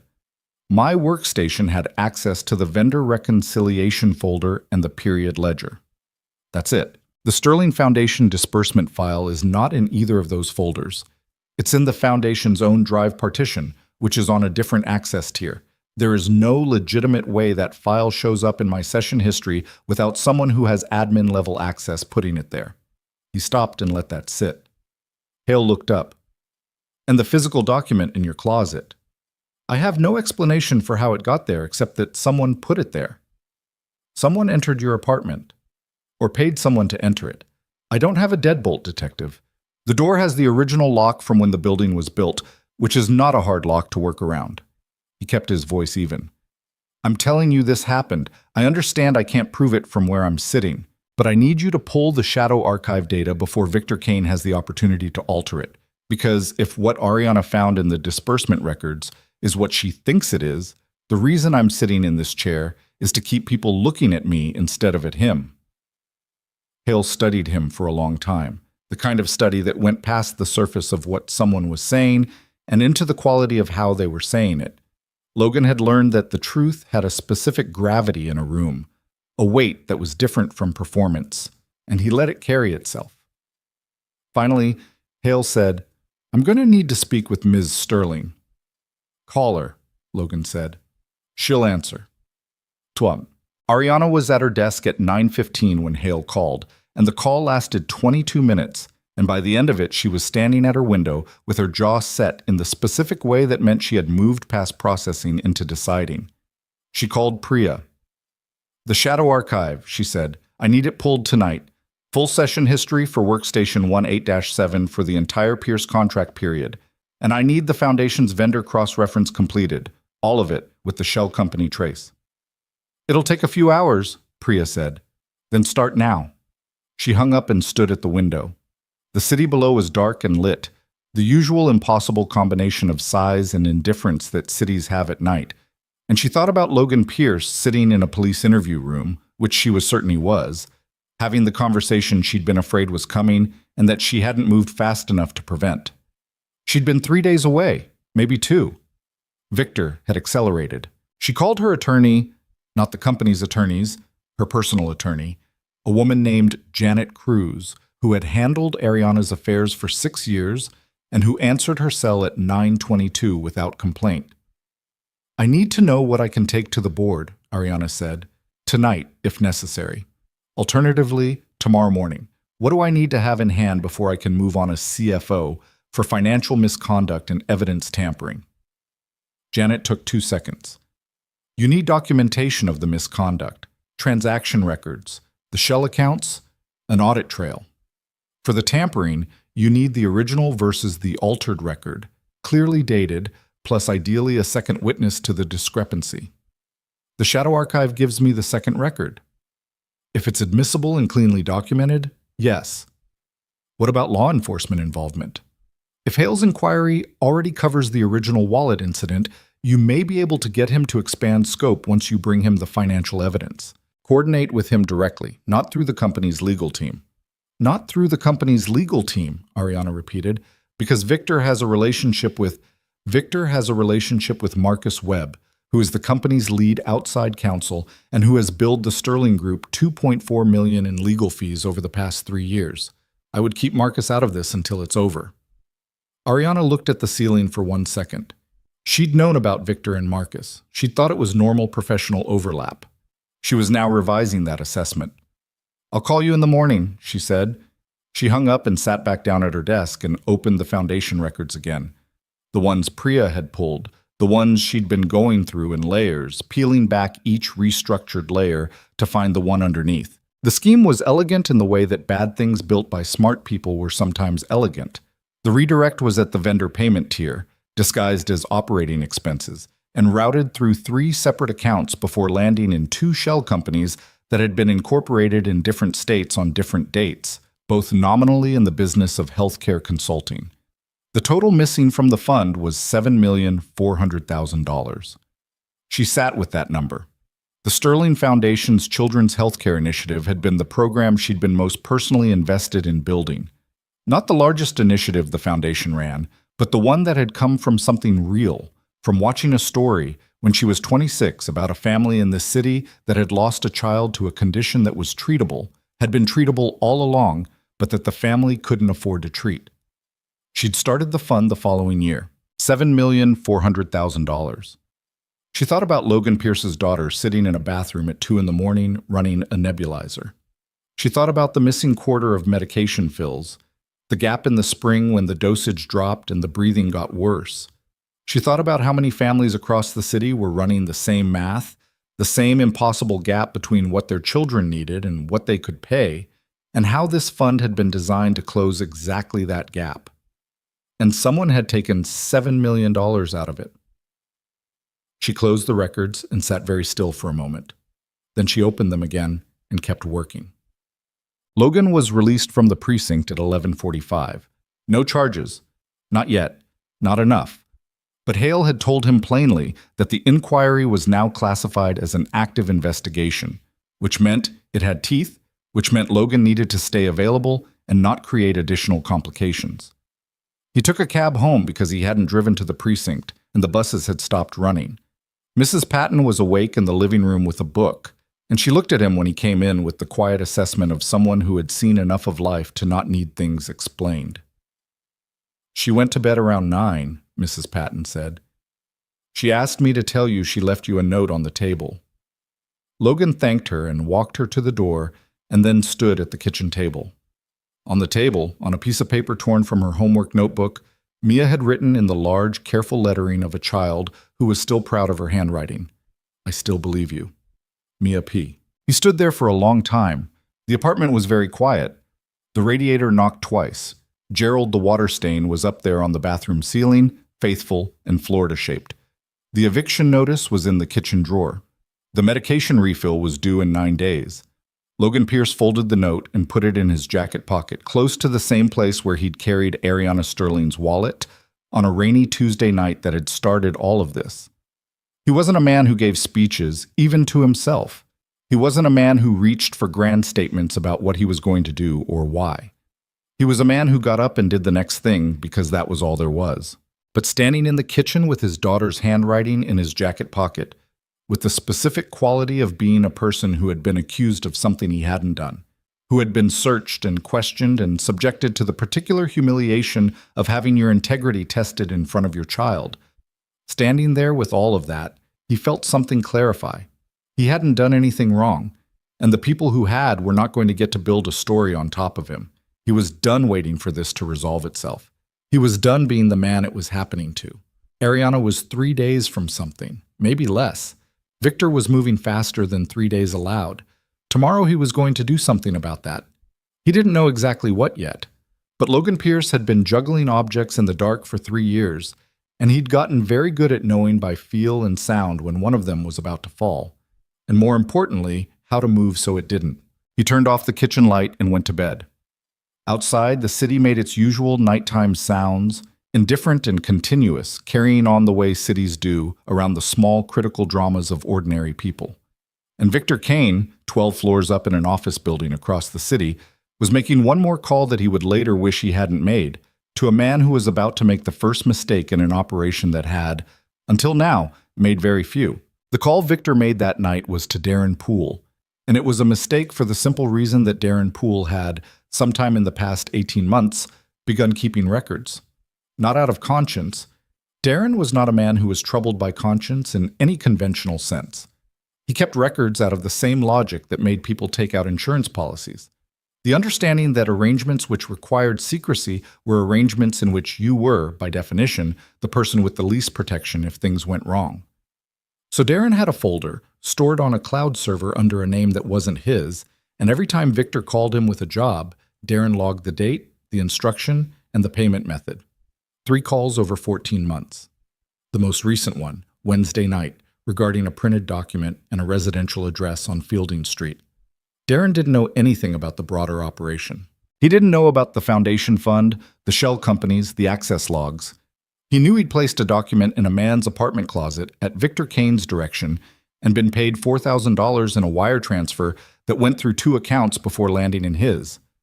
What made Wednesday's call a mistake was that Darren had placed the document, gone home, and then turned on the news and recognized the building, One Meridian Plaza, in a segment about a developing story involving a Sterling Group financial inquiry. He'd sat with his drink and watched the segment and done the arithmetic that people in his line of work were always doing, and what he'd arrived at was the conclusion that he was significantly more exposed than he'd understood himself to be when he'd taken the job. He called his own lawyer at 8 in the morning Thursday. By 10:30, Darren Poole was sitting in a federal building downtown having a conversation about cooperation. Logan didn't know any of this Thursday morning. What he knew was that he'd woken at 6 with the specific determination of a man who had made a decision in the dark and was committed to it in the daylight. He dropped Mia at school, came home, and sat at the kitchen table with a legal pad and wrote down everything he could document, every date, every conversation, every specific detail of the Monday meeting, the police inquiry, the document in the plastic bag. He wrote it in the clean, factual way he'd learned from years of reconciliation work, where precision mattered, and the goal was to make the record clear enough that anyone could follow it without interpretation. Then he called Ariana. She answered on the first ring, which meant she'd been waiting. "The Shadow Archive," she said before he could speak. "Priya pulled it last night. Your session data from Workstation 18-7 for the entire contract period shows you accessed exactly what your scope authorized. The Foundation disbursement file is not in there. Not once." Logan let out a breath that had been sitting in his chest since Monday. "The main log, the one Victor filed with the police, has been altered," Ariana continued. "The metadata on the access entry shows it was created 4 days after the date it claims to document. Priya caught it because the timestamp format the system uses changed in a software update last August, and the entry in Victor's log uses the new format for a date that was supposed to be in July. He built the log entry after the fact," Logan said, "after the software update, which means after August. The file access he's claiming you made was supposedly in July." Her voice was controlled, but not entirely. "It's sloppy. It's the kind of thing that happens when someone moves too fast."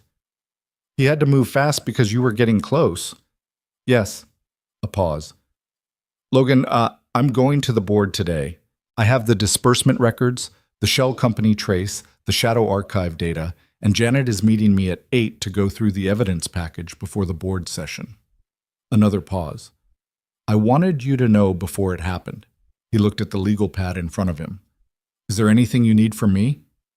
Can you write down everything you remember about the Monday meeting? Specific things Victor said, the exact language he used when he presented the access log." "I already did," Logan said. "I was up early." A beat. "Of course you were." Something in her voice shifted, not quite warm, but the direction of warm. "Send it to me." He photographed the legal pad pages and sent them.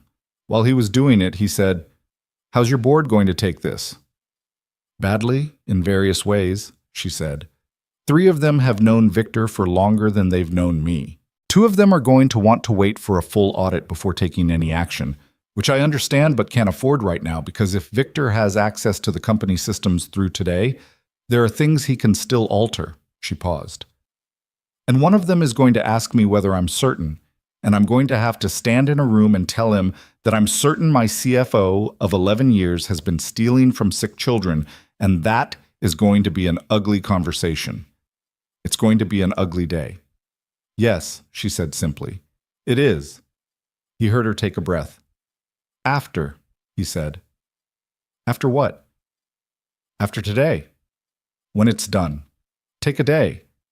He said it without knowing exactly why he was saying it, just that it was the right thing to say. "Whatever it looks like after today. Take a day before you start the next thing." She was quiet for a moment. "Is that what you do?" "I try to. I'm not always good at it." "I'm not good at it at all," she said. "But I'll try." Another pause. "Logan, for what it's worth, I'm sorry this happened to you. I'm sorry my company was the vehicle for it." "Your company is also the thing fixing it," he said. She didn't answer that, but he could feel her sitting with it on the other end of the line, and after a moment she said she'd call him after the board session, and they hung up. Logan sat at the kitchen table with the legal pad in the quiet apartment and the Florida-shaped water stain visible through the open bathroom door, and for the first time in 2 weeks he felt something he recognized as solid ground. It was thin, solid ground, but it was ground. Yet, the Sterling Group boardroom was on the 44th floor, and at 9 o'clock Thursday morning it held 7 people. Ariana Sterling, Janet Cruz, Priya, 4 board members, Edmund Hale the Elder, who was no relation to the detective and who had known Ariana's father, Patricia Wu, who ran two other companies and treated board meetings as logistics problems to be solved efficiently, Robert Chu, who asked careful questions and moved slowly, and Thomas Brennan, who had known Victor for 15 years and who was sitting at the far end of the table with his hands flat in front of him and an expression that was doing a lot of work to stay neutral. Victor was not there. He'd been asked to work from home that morning on the pretense of a system audit that required his office to be accessible to the IT team, and he'd complied, which Ariana knew wouldn't hold for long once the session started, and he understood what was happening. She stood at the head of the table and presented it the way she did everything, directly, without preamble, without the cushioning language that made hard things easier to say but harder to understand. She had 3 screens. The first showed the foundation disbursement records, the full 3-year arc of the redirected funds, each transfer mapped to its destination account. The second showed the shell company registrations, 2 companies, both healthcare consulting, both registered to addresses that turned out to be mail forwarding services, both with a single beneficial owner whose name appeared in the incorporation documents filed in Delaware and Nevada, respectively. The third screen showed the access log discrepancy, the original shadow archive entry beside Victor's manufactured version, the timestamp format difference highlighted in red. She spoke for 22 minutes without interruption. When she finished, the room was quiet for a moment that had different textures depending on who was in it. Thomas Brennan said, "You're certain the shell company trace is accurate?" "My attorney has independently verified the incorporation records," Ariana said. "The beneficial owner listed in both filings is a person named Harold Crane. Harold Crane is Victor Kane's brother-in-law. He's been receiving wire transfers from both shell accounts for the past 26 months. Thomas's hands pressed flat against the table. Robert Chu said, "The shadow archive? That's admissible? It can be used in a formal inquiry?" Janet Cruz said, "The shadow archive is a native system log that predates any tampering. It's stored on a separate partition with read-only access, except at the system administrator level, which Victor does not have. It is independently timestamped by the server infrastructure. Yes, it's admissible, and in fact it may be the cleanest piece of evidence in the entire package." "And the contractor," Thomas said. "Pierce was framed," Ariana said without softening it. "The access log entry attributed to his workstation was created in August using updated timestamp formatting for a date in July. He had no access to the Foundation Drive partition. His contractor scope was limited to vendor reconciliation on a separate system tier. The document found in his apartment was placed there by an outside party at Victor's direction." She looked at Thomas directly.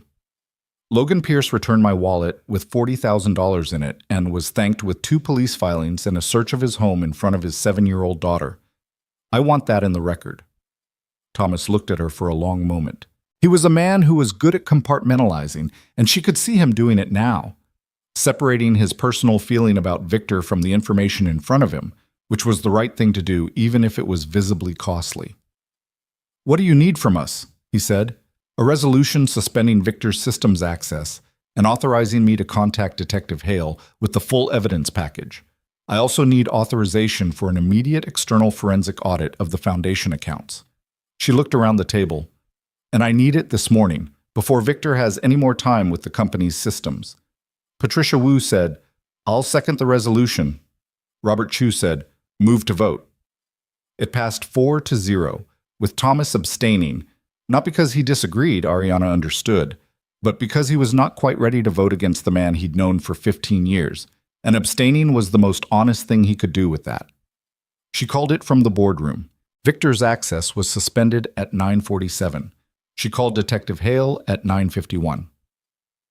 Victor found out his access was suspended when he tried to log into the company portal at 10:15 from his home office and got an error message he recognized immediately for what it was.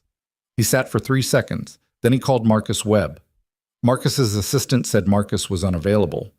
This was, Ariana's attorney had made sure of, because Marcus Webb had received a call from Janet Cruz at 8:45 that morning, informing him that his relationship with Victor Kane was now a conflict of interest that precluded his involvement in any Sterling Group matter, and Marcus, who was, above everything else, a man who protected his own practice, had immediately made himself unavailable. Victor sat in his home office for a long moment, with the suspended access error on his laptop screen and the specific silence of a man whose scaffolding has just come down. He was not a man who panicked. He had built too many contingencies, run too many scenarios, to fall into the reaction he knew was the worst one. He went through the options methodically, the way he always went through problems. The Shadow Archive was the critical piece. If Ariana had it, and she did, he was now certain, then the manufactured access log was exposed, which meant the framing of Pierce was exposed, which meant the original filing was exposed as pretextual, which removed the entire alternative narrative. Without the alternative narrative, the disbursement records spoke for themselves. Harold, the shell accounts, the beneficial ownership filing. He'd used Harold because Harold was quiet and cooperative and owed him several things going back a long time, and because using a family member had felt, at the time, like the most controllable option. He understood now that it had been the opposite of controllable. It was a thread, and threads got pulled. He picked up his phone to call Darren Poole. The call went to voicemail. He tried twice more. Voicemail both times. Victor sat with that for a moment, and something in his chest went cold in the specific way of a man who has just understood that one of his pieces has stopped moving according to plan. He closed his laptop, stood up, and went to the kitchen and poured a glass of water he didn't drink. He stood at his kitchen window, looking out at the mid-morning street. Ordinary, indifferent, a dog walker going by with 3 dogs, a delivery truck double parked, 2 people arguing cheerfully outside the coffee shop on the corner. The thing about building an elaborate structure over a long period of time was that you forgot, eventually, that it was a structure. It became part of the landscape. It became part of how you understood your own life. Victor had been so deep inside the logic of what he'd built, the redirects, the shells, the contingency narratives, each piece supporting the next, that he'd stopped fully registering the fact that it was all external. All of it existed outside himself. And external things could be dismantled by other people. He should have taken the money and relocated 18 months ago. He'd known it then. He'd stayed because leaving would have looked like leaving, and because he still believed he could manage it, and because, he admitted this now, standing in his kitchen with a glass of water, he had developed the specific arrogance of a man who had been smarter than the situation for long enough that he'd stopped accounting for the possibility of being caught. He picked up his phone and called his personal attorney, a man named Finch who was not Marcus Webb and who had a different kind of practice. Finch answered. "I need to come in," Victor said. "Now?" "As soon as possible." A pause. "Are you being contacted by law enforcement?" Victor thought about Darren Poole's voicemail. "Probably soon," he said. "Come in now," Finch said. Detective Hale received Ariana's call at 9:51 and the evidence package from Janet Cruz at 11:20, and by 12:30 he had a second detective and a forensic accountant from the Financial Crimes Unit sitting in his office going through it.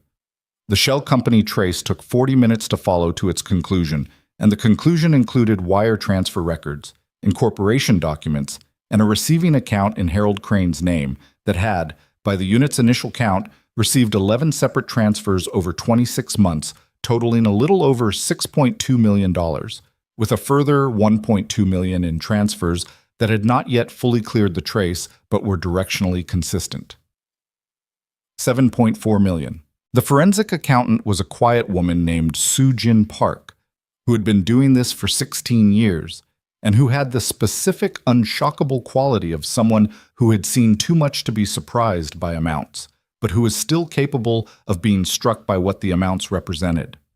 She sat across from Hale with the Foundation's disbursement intent documents, the original program design, the care protocols, the patient population targets, and set them next to the transfer records. "Healthcare fund," she said. "Pediatric focus." "Yes." She looked at the documents for a moment without speaking. Then she closed the folder with the clean efficiency of someone putting a feeling where it wouldn't interfere with the work. "I can have a full account trace completed by end of day Friday," she said. "If you need to move before that, the Harold Crane connection is established and the access log discrepancy is documented. That's enough for a warrant." "I need to move before that," Hale said. He had the warrant by 3 in the afternoon. Logan heard about it from Ariana, who called him at 3:47. They're picking him up, she said. She sounded like someone who had been running at full capacity for many hours and had arrived somewhere that wasn't quite relief. The specific exhaustion that comes after adrenaline when the thing you were fighting to stop has stopped and you're left with the residue of all the fighting. When? Logan said. It's happening now. Hale called me 20 minutes ago. She paused. The access log discrepancy is part of the warrant. The evidence tampering. Another pause. They're also Darren Poole, Victor's contact. He cooperated this morning. He has records of the call Wednesday night. Victor's voice, the instructions, the address. Logan sat down on the edge of his kitchen table. It's over, Ariana said. What he did to you, it's documented. It's part of the record. Her voice had something in it that wasn't quite apology, because they'd moved past that, but was its close cousin. You're clear, completely. He sat with that for a moment. He'd known it was coming, had known since the Shadow Archive, had felt it solidifying over the past 24 hours. But there was a difference between knowing and hearing it said plainly, and the difference was physical, a release of something he'd been holding in his shoulders for 2 weeks. Mia, he said. I need to pick up Mia. Go, Ariana said immediately. Go get her. He was at the school by 4:15, which was 10 minutes before after school let out, and he stood on the sidewalk in front of the entrance in the cold November afternoon and waited. A few other parents were already there, the usual faces, and one of them, a man named Gary, whose daughter was in Mia's class, nodded at him and said something about the weather that Logan responded to automatically because his whole attention was on the school door. When it opened and the kids started coming out, he saw Mia before she saw him. She was in the middle of the crowd, talking to her friend Delia with great animation about something, her backpack bouncing, her coat half unzipped the way it always was because she got warm and never remembered to zip it back up. Then she saw him. Her face did the thing it did when she was surprised in a good way. Quick, open, bright. And she said something to Delia and came across the sidewalk and stopped in front of him. You're early, she said. I know. She looked at him. She could always read him, had been reading him since before she had the vocabulary for what she was reading, and whatever she saw in his face now made something in her expression settle. Is it over? She said. He crouched down to her level. Yeah, he said. It's over. She looked at him for a moment with those serious dark eyes, and then she threw her arms around his neck, not with the exuberance of a relieved child, but with the specific, deliberate grip of someone who had been holding something for a long time and was finally putting it down. He held on. I told you, she said into his shoulder, muffled, slightly indignant. I told you I believed you. You did, he said. You were right. She let go and stepped back and zipped up her coat with great practicality. Okay, she said. Can we get soup on the way home? I want the kind with dumplings. He laughed. Genuine, sudden, the kind that comes from somewhere that hasn't laughed in a while. Yeah, he said. We can do that. They walked to the car, Mia narrating the afternoon. Delia had gotten a new pencil case. Someone in her class had made a model of the solar system that was apparently spectacular in ways she described at length.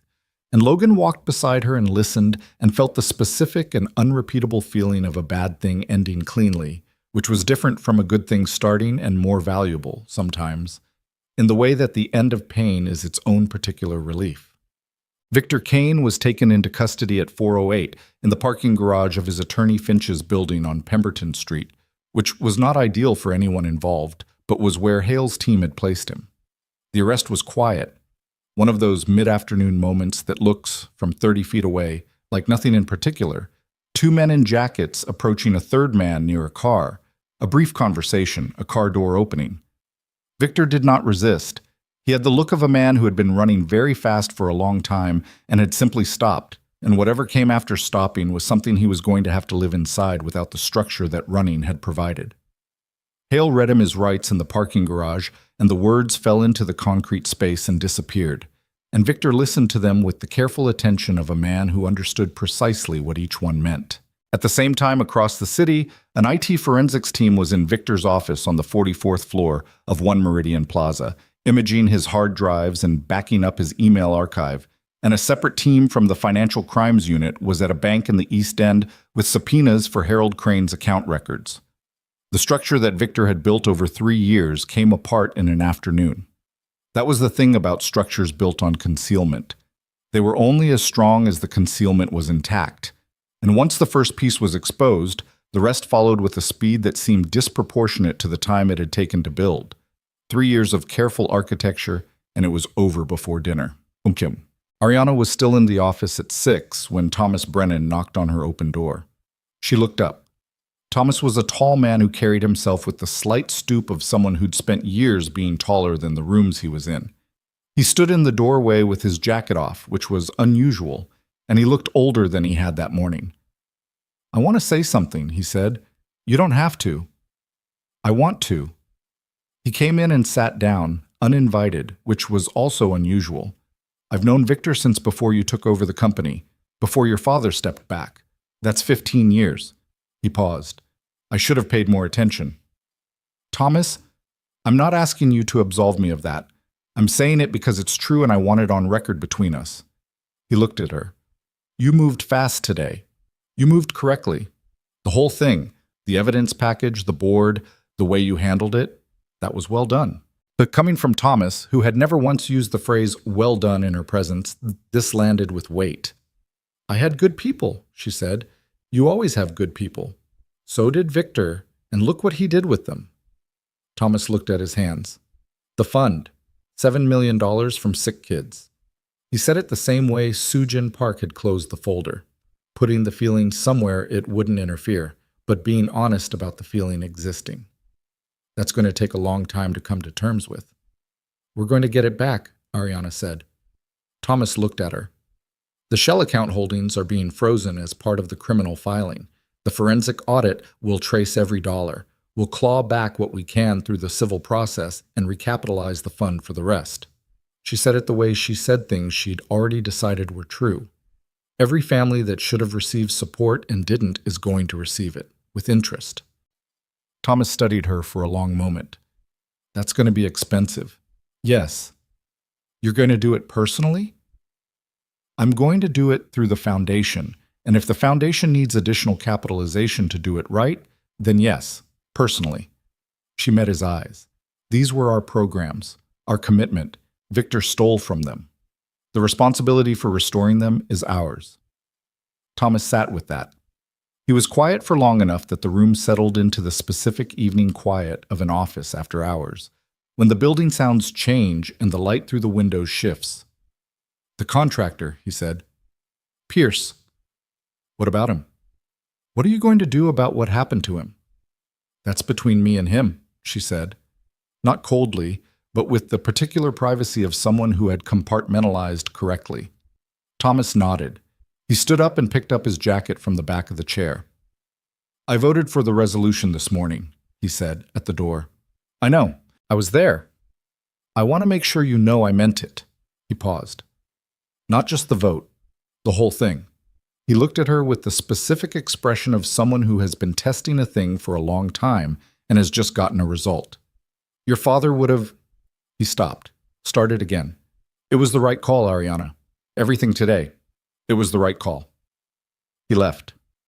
She sat for a moment with the empty doorway and the quiet and the city below, which had shifted into its evening version while she'd been inside all day. Her phone buzzed. A text from Priya. "Shadow Archive report filed with Hale. Your copy is in your personal drive. Formal clearance for Pierce should come through tomorrow a.m. She typed back, "Thank you. Go home." Then she sat and let herself feel, for just a moment, the specific weight of the day. Not triumph, because nothing about this was triumphant. Not with $7 million stolen from children's health care, and a man who'd been searched in front of his daughter, and a family somewhere in this city that had gone without treatment because the money that should have reached them had been redirected to a shell account in Delaware. Nothing about this was triumphant, but it was resolved. And sometimes resolved was the best you were going to get. She picked up her phone and sent Logan a text, because he deserved to know before he went to sleep. Formal warrant executed. Full evidence filed with Hale. Your official clearance comes through tomorrow, but it's done. How's Mia? His response came 3 minutes later, and she could picture him wherever he was, Kitchen table, probably, maybe across from his daughter. She's eating dumplings and explaining to me why the solar system model in her class is historically inaccurate because Pluto should count. She's fine. Ariana read it twice. She was not a person who cried easily, hadn't been since she was 22 and had learned that the world didn't pause to accommodate it. But something about the specific ordinary humanity of dumplings and Pluto should count sat in her chest in a way she didn't have a category for, in the particular space between professional and personal, where things sometimes fell when you weren't watching. She typed back, "Tell her Pluto has supporters in high places." Then she put her phone down and started shutting down her computer, because for once, and as long as she could remember, she was going to go home before 9. Outside, the city moved around its own enormous and indifferent business, carrying within it, in the 5th precinct, in a parking garage on Pemberton, in a modest apartment on Fielding Street where a 7-year-old was making a case for an icy dwarf planet over a bowl of dumplings. All the small, precise dramas that it never noticed and never remembered. The work wasn't done. Not even close. The fund, the audit, the civil proceedings, the long process of restitution that Ariana had just committed to in front of Thomas Brennan, all of that was ahead, and it was going to be difficult and expensive and slow in the way that repairing things always was. But the man who needed a target had run out of places to aim, and the man who'd been the target was going home to his daughter. For tonight, that was enough. The official clearance came through at 9:14 Friday morning in the form of a letter from Detective Hale's unit addressed to Logan Pierce, stating that the inquiry had been closed and that no charges had been filed or would be filed, and that the evidence reviewed in the course of the investigation was consistent with Mr. Pierce having no involvement in the alleged misconduct. Logan read it at his kitchen table with his coffee going cold beside him. It was one page. Formal language, the specific dry vocabulary of official documents that had learned over centuries to say important things without sounding like they meant them.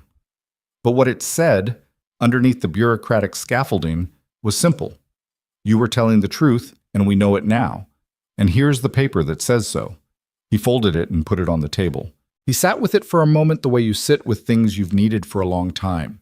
Not celebratory, just quiet, the way the body settles when something that had been braced finally releases. Then he got up and made a fresh cup of coffee and started figuring out the day. The eviction notice was still in the kitchen drawer. The medication refill was still due.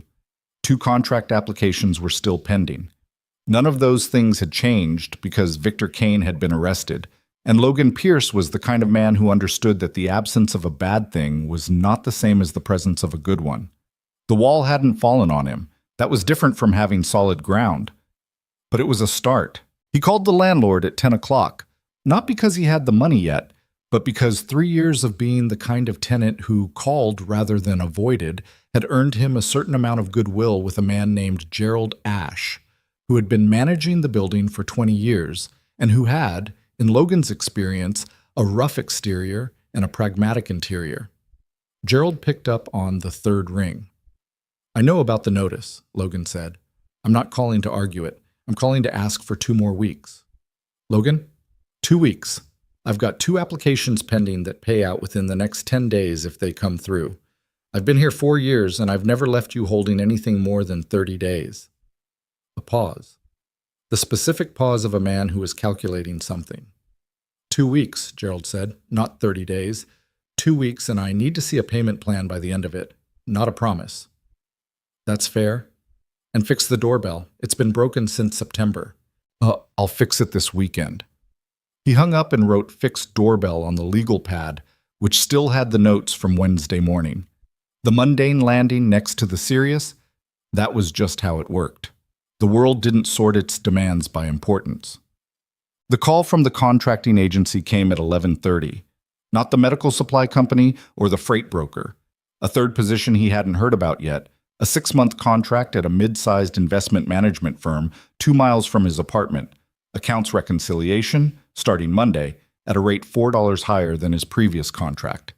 The agency rep explained that the hiring manager had specifically requested someone with experience in vendor ledger reconciliation and had asked for Logan by name based on a referral from the Meridian Building's HR department. Logan asked which person in HR had made the referral. The rep said she didn't have that information. He suspected he knew anyway. He accepted the contract. After he hung up, he sat at the table with the cleared inquiry letter and the new contract and the fixed doorbell note on the legal pad. And he did the math, the real math, the kind he'd been doing in his head every night for 3 years.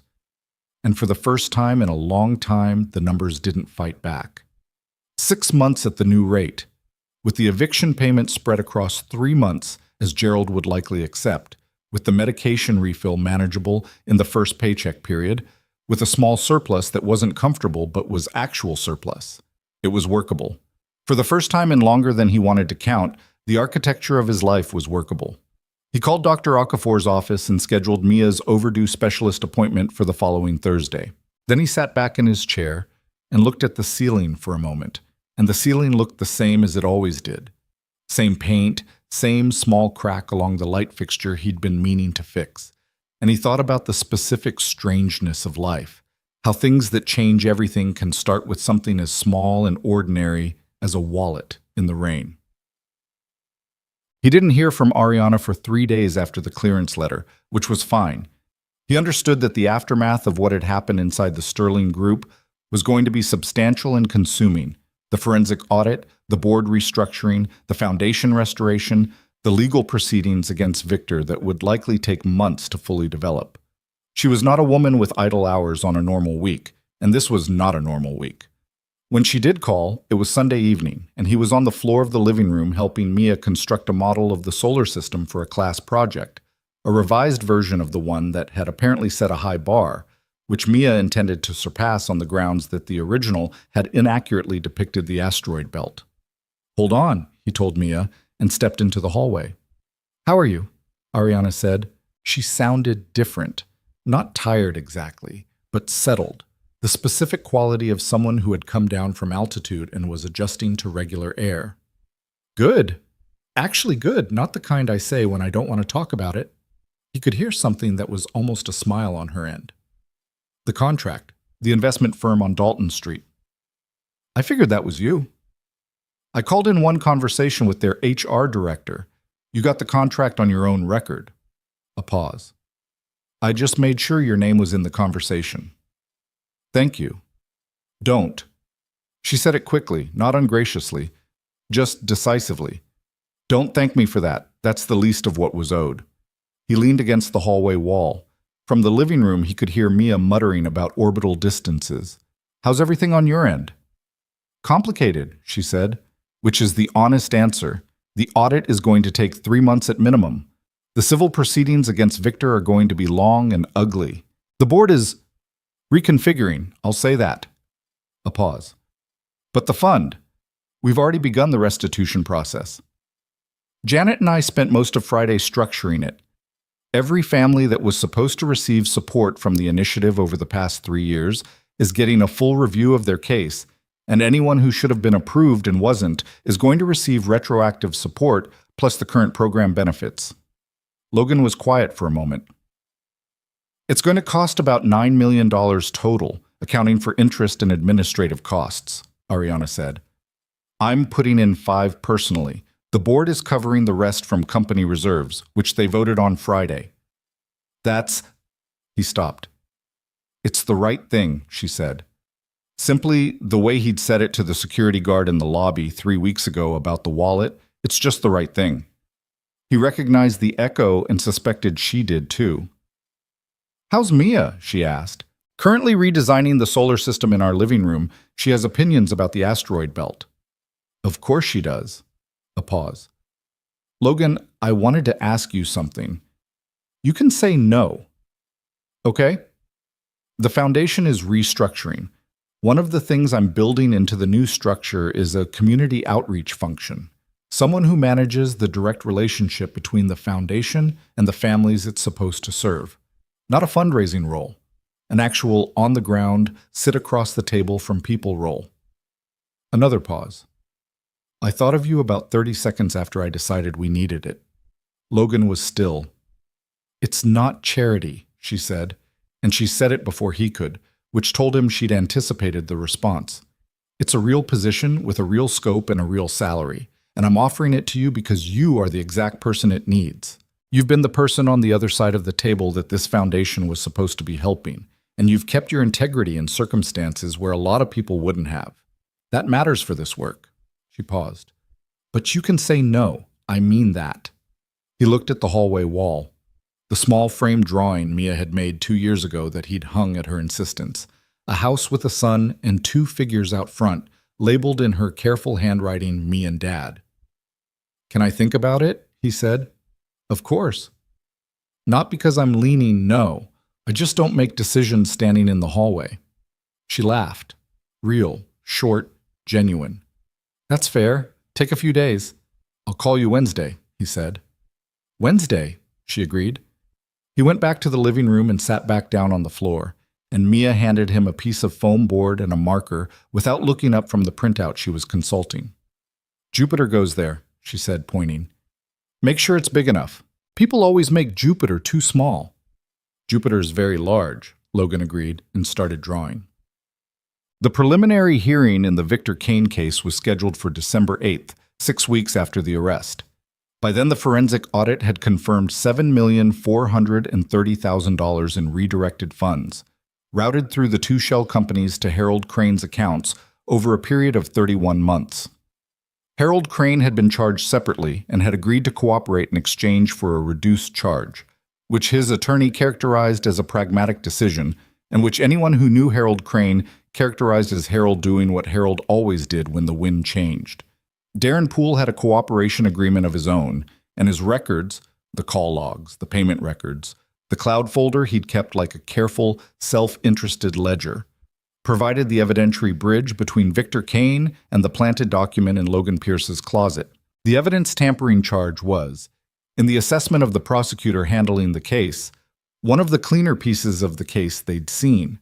Victor Kane's attorney, who was not Marcus Webb, had begun quiet discussions about a potential guilty plea, which would avoid a trial but would also, under the terms the prosecutor was willing to accept, require Victor to serve significant time and to cooperate fully in the financial recovery proceedings. Victor had not yet agreed. He was, by all accounts, still in the phase where a person looks for the angle that doesn't exist, the version of events in which they come out differently. Logan followed the case in the news the way you follow something that happened to you, with a detached familiarity, recognizing the names and the details without feeling fully inside them anymore. The thing that had happened to him was over. What was happening in the courtroom was a different machinery, running on its own schedule, and his job was no longer to be inside it. His job now was the work. Dickab. He called Ariana Wednesday, as promised. "Yes," he said when she answered. A pause. "Yes, as in, yes, I'll take the position." He could hear her settle something. "Good," she said. "Good." And then, as if she'd been holding back the question, "What made you decide?" He thought about how to answer that honestly. "Mia asked me what the job was," he said. "I explained it as well as I could, helping families who need medical support get access to the programs that are supposed to help them." She listened, and then she said, "That's the thing you're supposed to do." He paused. "She's 7.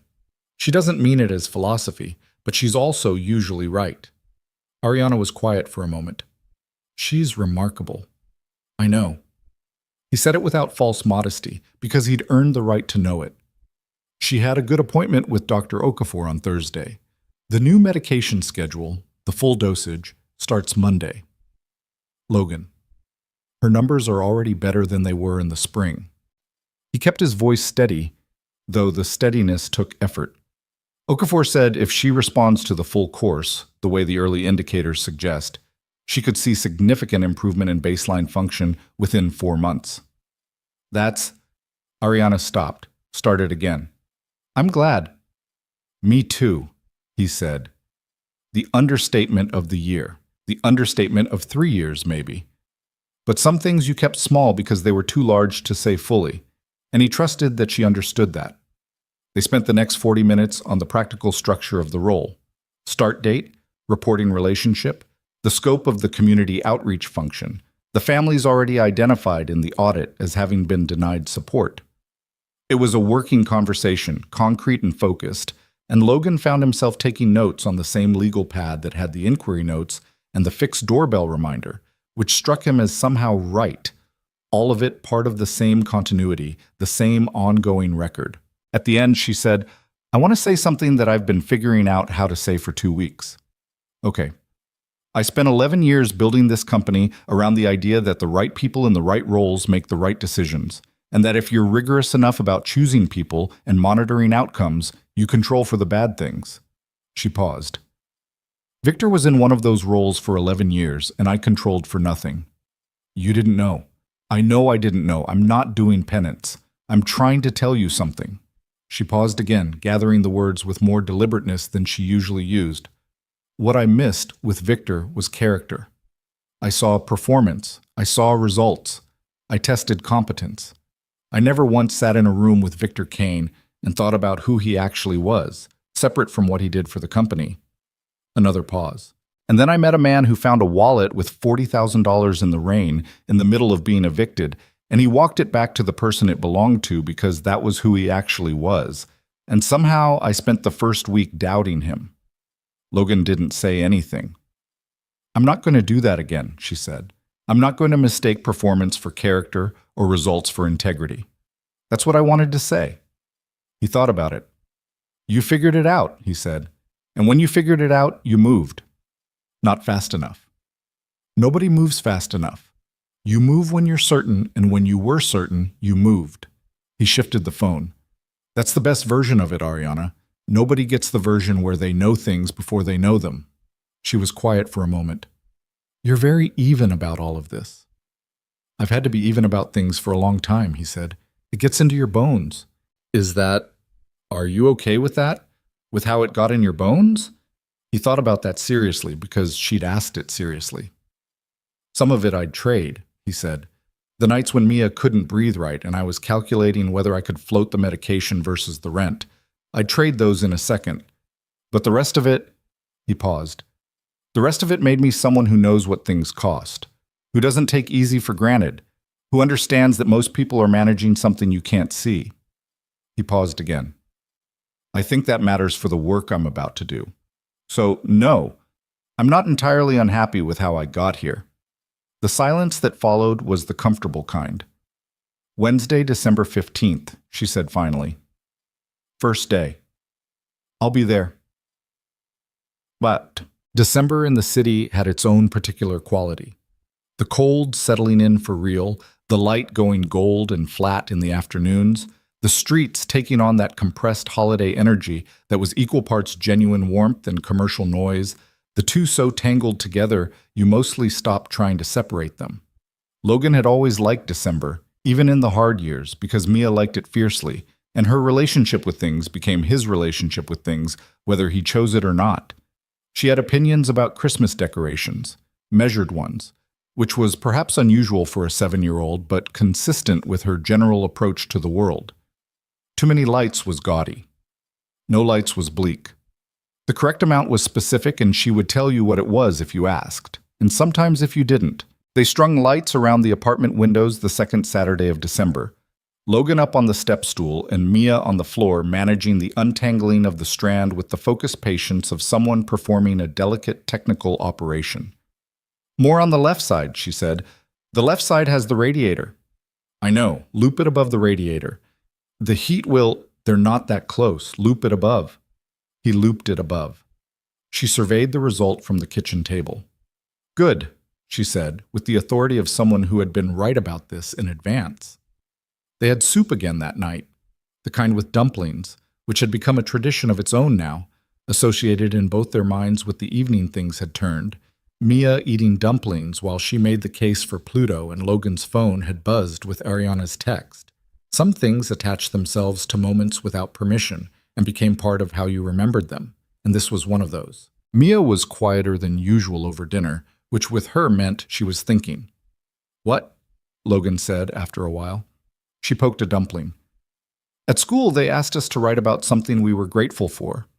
She said it in the slightly embarrassed way that kids say things they've decided they're allowed to feel, but aren't sure they're allowed to admit. "For the winter assembly thing." "What did you write?" She looked at her soup. "You," she said. I wrote about you. She poked the dumpling again. Is that too obvious? Logan looked at his daughter, her dark eyes and her careful hands, and the way she held herself, already with more dignity than most adults he'd known. This small, fierce person who had been through her own version of a hard year with the serenity of someone who had decided to be okay and then proceeded to be okay, except for the moments she wasn't, which she handled with the same no-drama practicality she handled everything. No, he said. It's not too obvious. My teacher cried a little, Mia said, which was embarrassing. For her or for you? Both. She finally ate the dumpling. But also kind of good? Yeah, Logan said. Kind of good. Debt. The Sterling Foundation's restructured children's healthcare initiative launched officially on December 18th, which was a Friday, in a small ceremony at the Foundation's office that was not a press event. Ariana had specifically declined to make it a press event because the programs weren't PR, and she didn't want them treated like PR. About 30 people were there. Foundation staff, a handful of board members, a representative from Mercy Children's Hospital, and 12 families who had been identified in the audit as having been wrongly denied support and who had in the past 3 weeks received their retroactive benefits and been enrolled in the active program.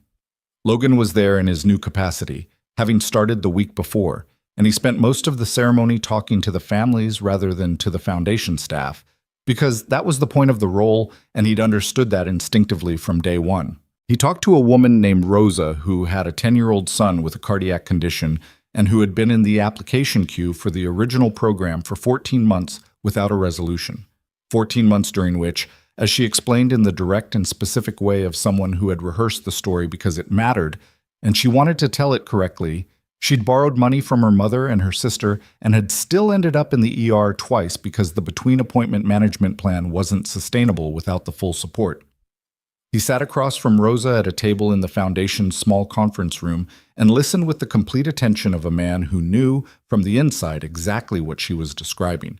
And he did not say "I understand" in the reflexive way that people say it to fill space. He just listened and asked questions and wrote things down, and when she was done, he told her what the enrollment process looked like from here, and what she could expect and who to call with questions. And Rosa looked at him with the specific look of a person who has been talked at by institutions for a long time and is now being talked to by a person. You actually get it, she said. Not a compliment, more like a confirmation of something she'd been assessing. Yeah, he said. I do. After the ceremony, when most of the guests had gone, Logan found Ariana in the hallway outside the main room, standing with a cup of coffee and looking at a framed photograph on the wall. The original Foundation launch photo from 6 years ago, a younger Ariana at a ribbon cutting, surrounded by people he didn't recognize. Good day, he said. Good day, she agreed. She looked at the photograph. I look terrified in that picture. He looked. She looked confident in the picture, which was a different thing from not terrified. You look like someone who knew what they were walking into and decided to do it anyway. That's a generous reading. It's the accurate one. She looked at him sideways. There was something between them now that had developed over the weeks since the board meeting. Not a friendship exactly, not yet, but the specific and valuable thing that happens between people who have been through something together and have come out of it with a mutual understanding that's difficult to replicate by any other means. They knew each other in the way that mattered, in the way that was independent of how long they'd known each other. The families today, she said, how were they? Tired, he said. Relieved, cautious about the relief because they've been through enough to know that things that seem to be getting better sometimes aren't. He paused. Rosa, the woman with the son with the cardiac condition.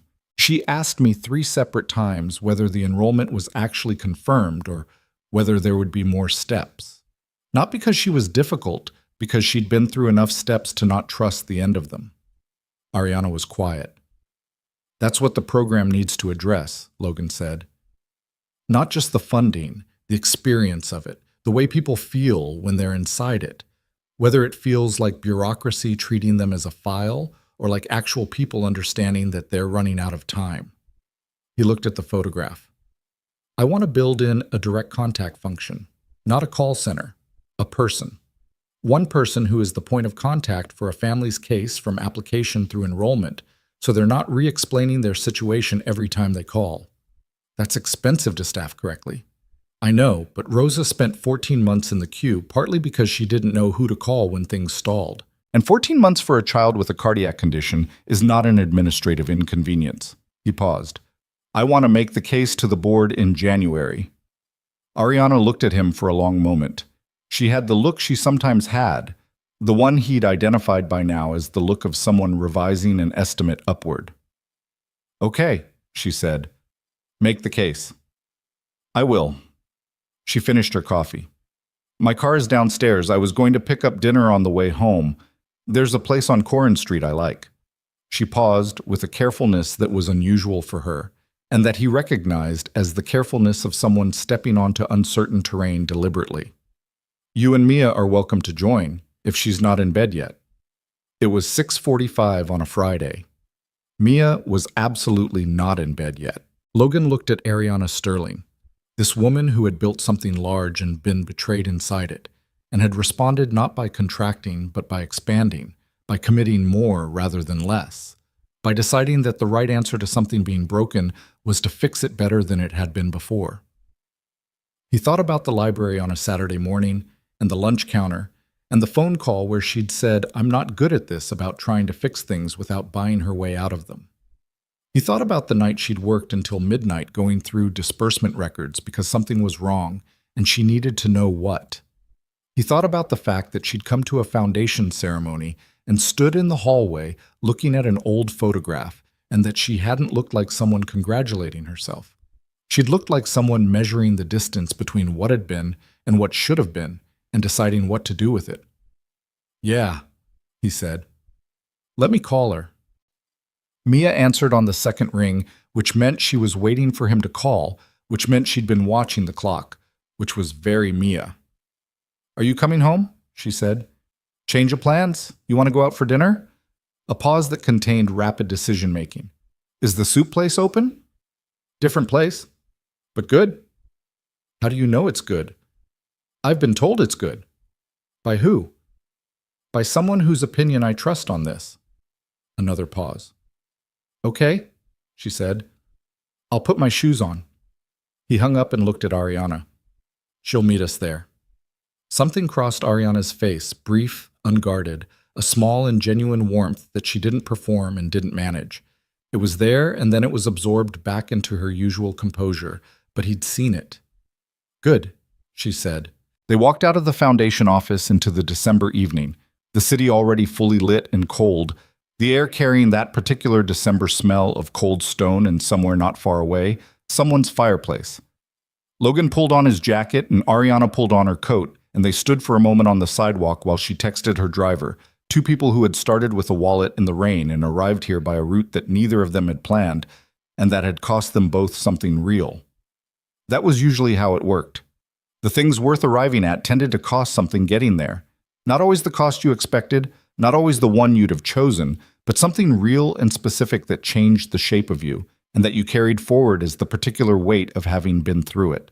Logan Pierce had been through 3 years of managing in the dark and 2 weeks of being targeted for his honesty, and he had come out the other side with a job that fit the shape of his experience, a daughter who was breathing better, and the company of a woman who had looked at all of it clearly and decided to stay in the room. He didn't have a grand statement about what that meant. He was not a man who reached for grand statements, and he'd learned to be suspicious of narratives that wrapped too cleanly because real things were always a little ragged at the edges. Always had the unresolved residue of everything that hadn't gone perfectly. The decisions made too slowly.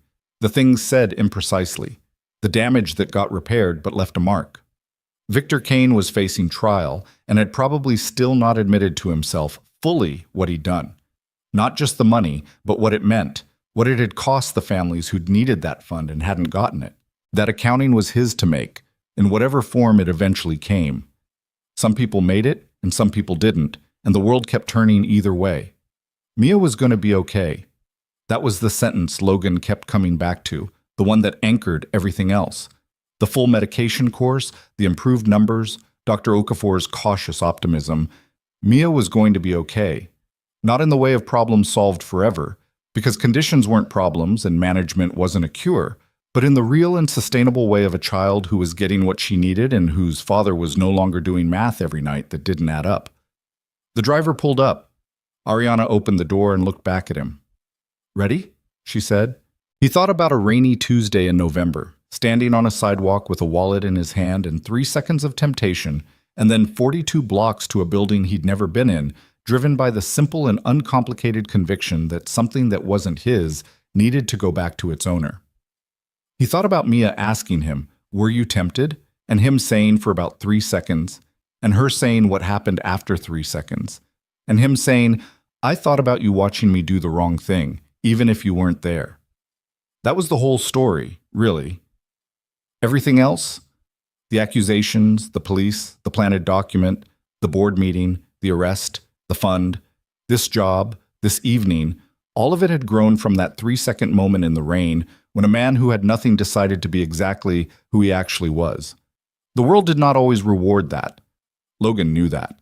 He had lived inside the version of that story where it didn't get rewarded for long enough to have no illusions about it. Integrity was not a transaction, was not a thing you performed in exchange for something. The people who did it in expectation of return were always, eventually, surprised by the indifference of the universe to their bookkeeping. You did the right thing because it was the right thing, and then you went home to your daughter and made soup and helped with homework and fixed the doorbell and showed up the next day and did it again. That was all it was. That was the whole of it. Everything else was, in the end, a consequence. And consequences, even the good ones, were not the point. The point was the person you were in the 3 seconds nobody was watching. Logan Pierce knew who he was in those 3 seconds. And standing in the December cold with the city lit and moving around him, about to get into a car with a woman who had seen exactly who he was and not looked away, he thought that was finally enough. He got in. The door closed. The car pulled into the stream of evening traffic, joining the city's ordinary enormous motion, carrying the 3 of them, or 2 of them, with one small determined person waiting at a restaurant on Corin Street, ready to tell anyone who would listen about the asteroid belt and why Pluto deserved better, toward whatever came next. Whatever came next would be hard in some ways and good in others, and nothing like anyone planned, because nothing ever was, and because hard and good were not opposites, were never opposites, and the sooner you understood that the better equipped you were for the actual texture of a real life. Logan looked out the window at the city going past. Somewhere across town, a wallet was probably sitting in someone's pocket right now. Ordinary, anonymous, belonging to a person who didn't know they'd lost it yet. And somewhere nearby, another person might pick it up and stand for a moment with a choice in their hands, in the rain or the dark or the ordinary afternoon light, and decide in 3 seconds who they were. Most people, given the chance, chose right. That was the thing he'd learned that he hadn't expected to learn. Not that people were good exactly, but that when it came to the actual moment, most people reached for the better version of themselves. They just needed the circumstances to be clear enough to find it. He hoped for that. He held on to that. The car kept moving through the lit December city, and the evening was cold and real and specific. And somewhere ahead, Mia Pierce was sitting in a restaurant with her coat still on, reading the menu with the focused intention of a person who took choices seriously, waiting for her father. He was almost there.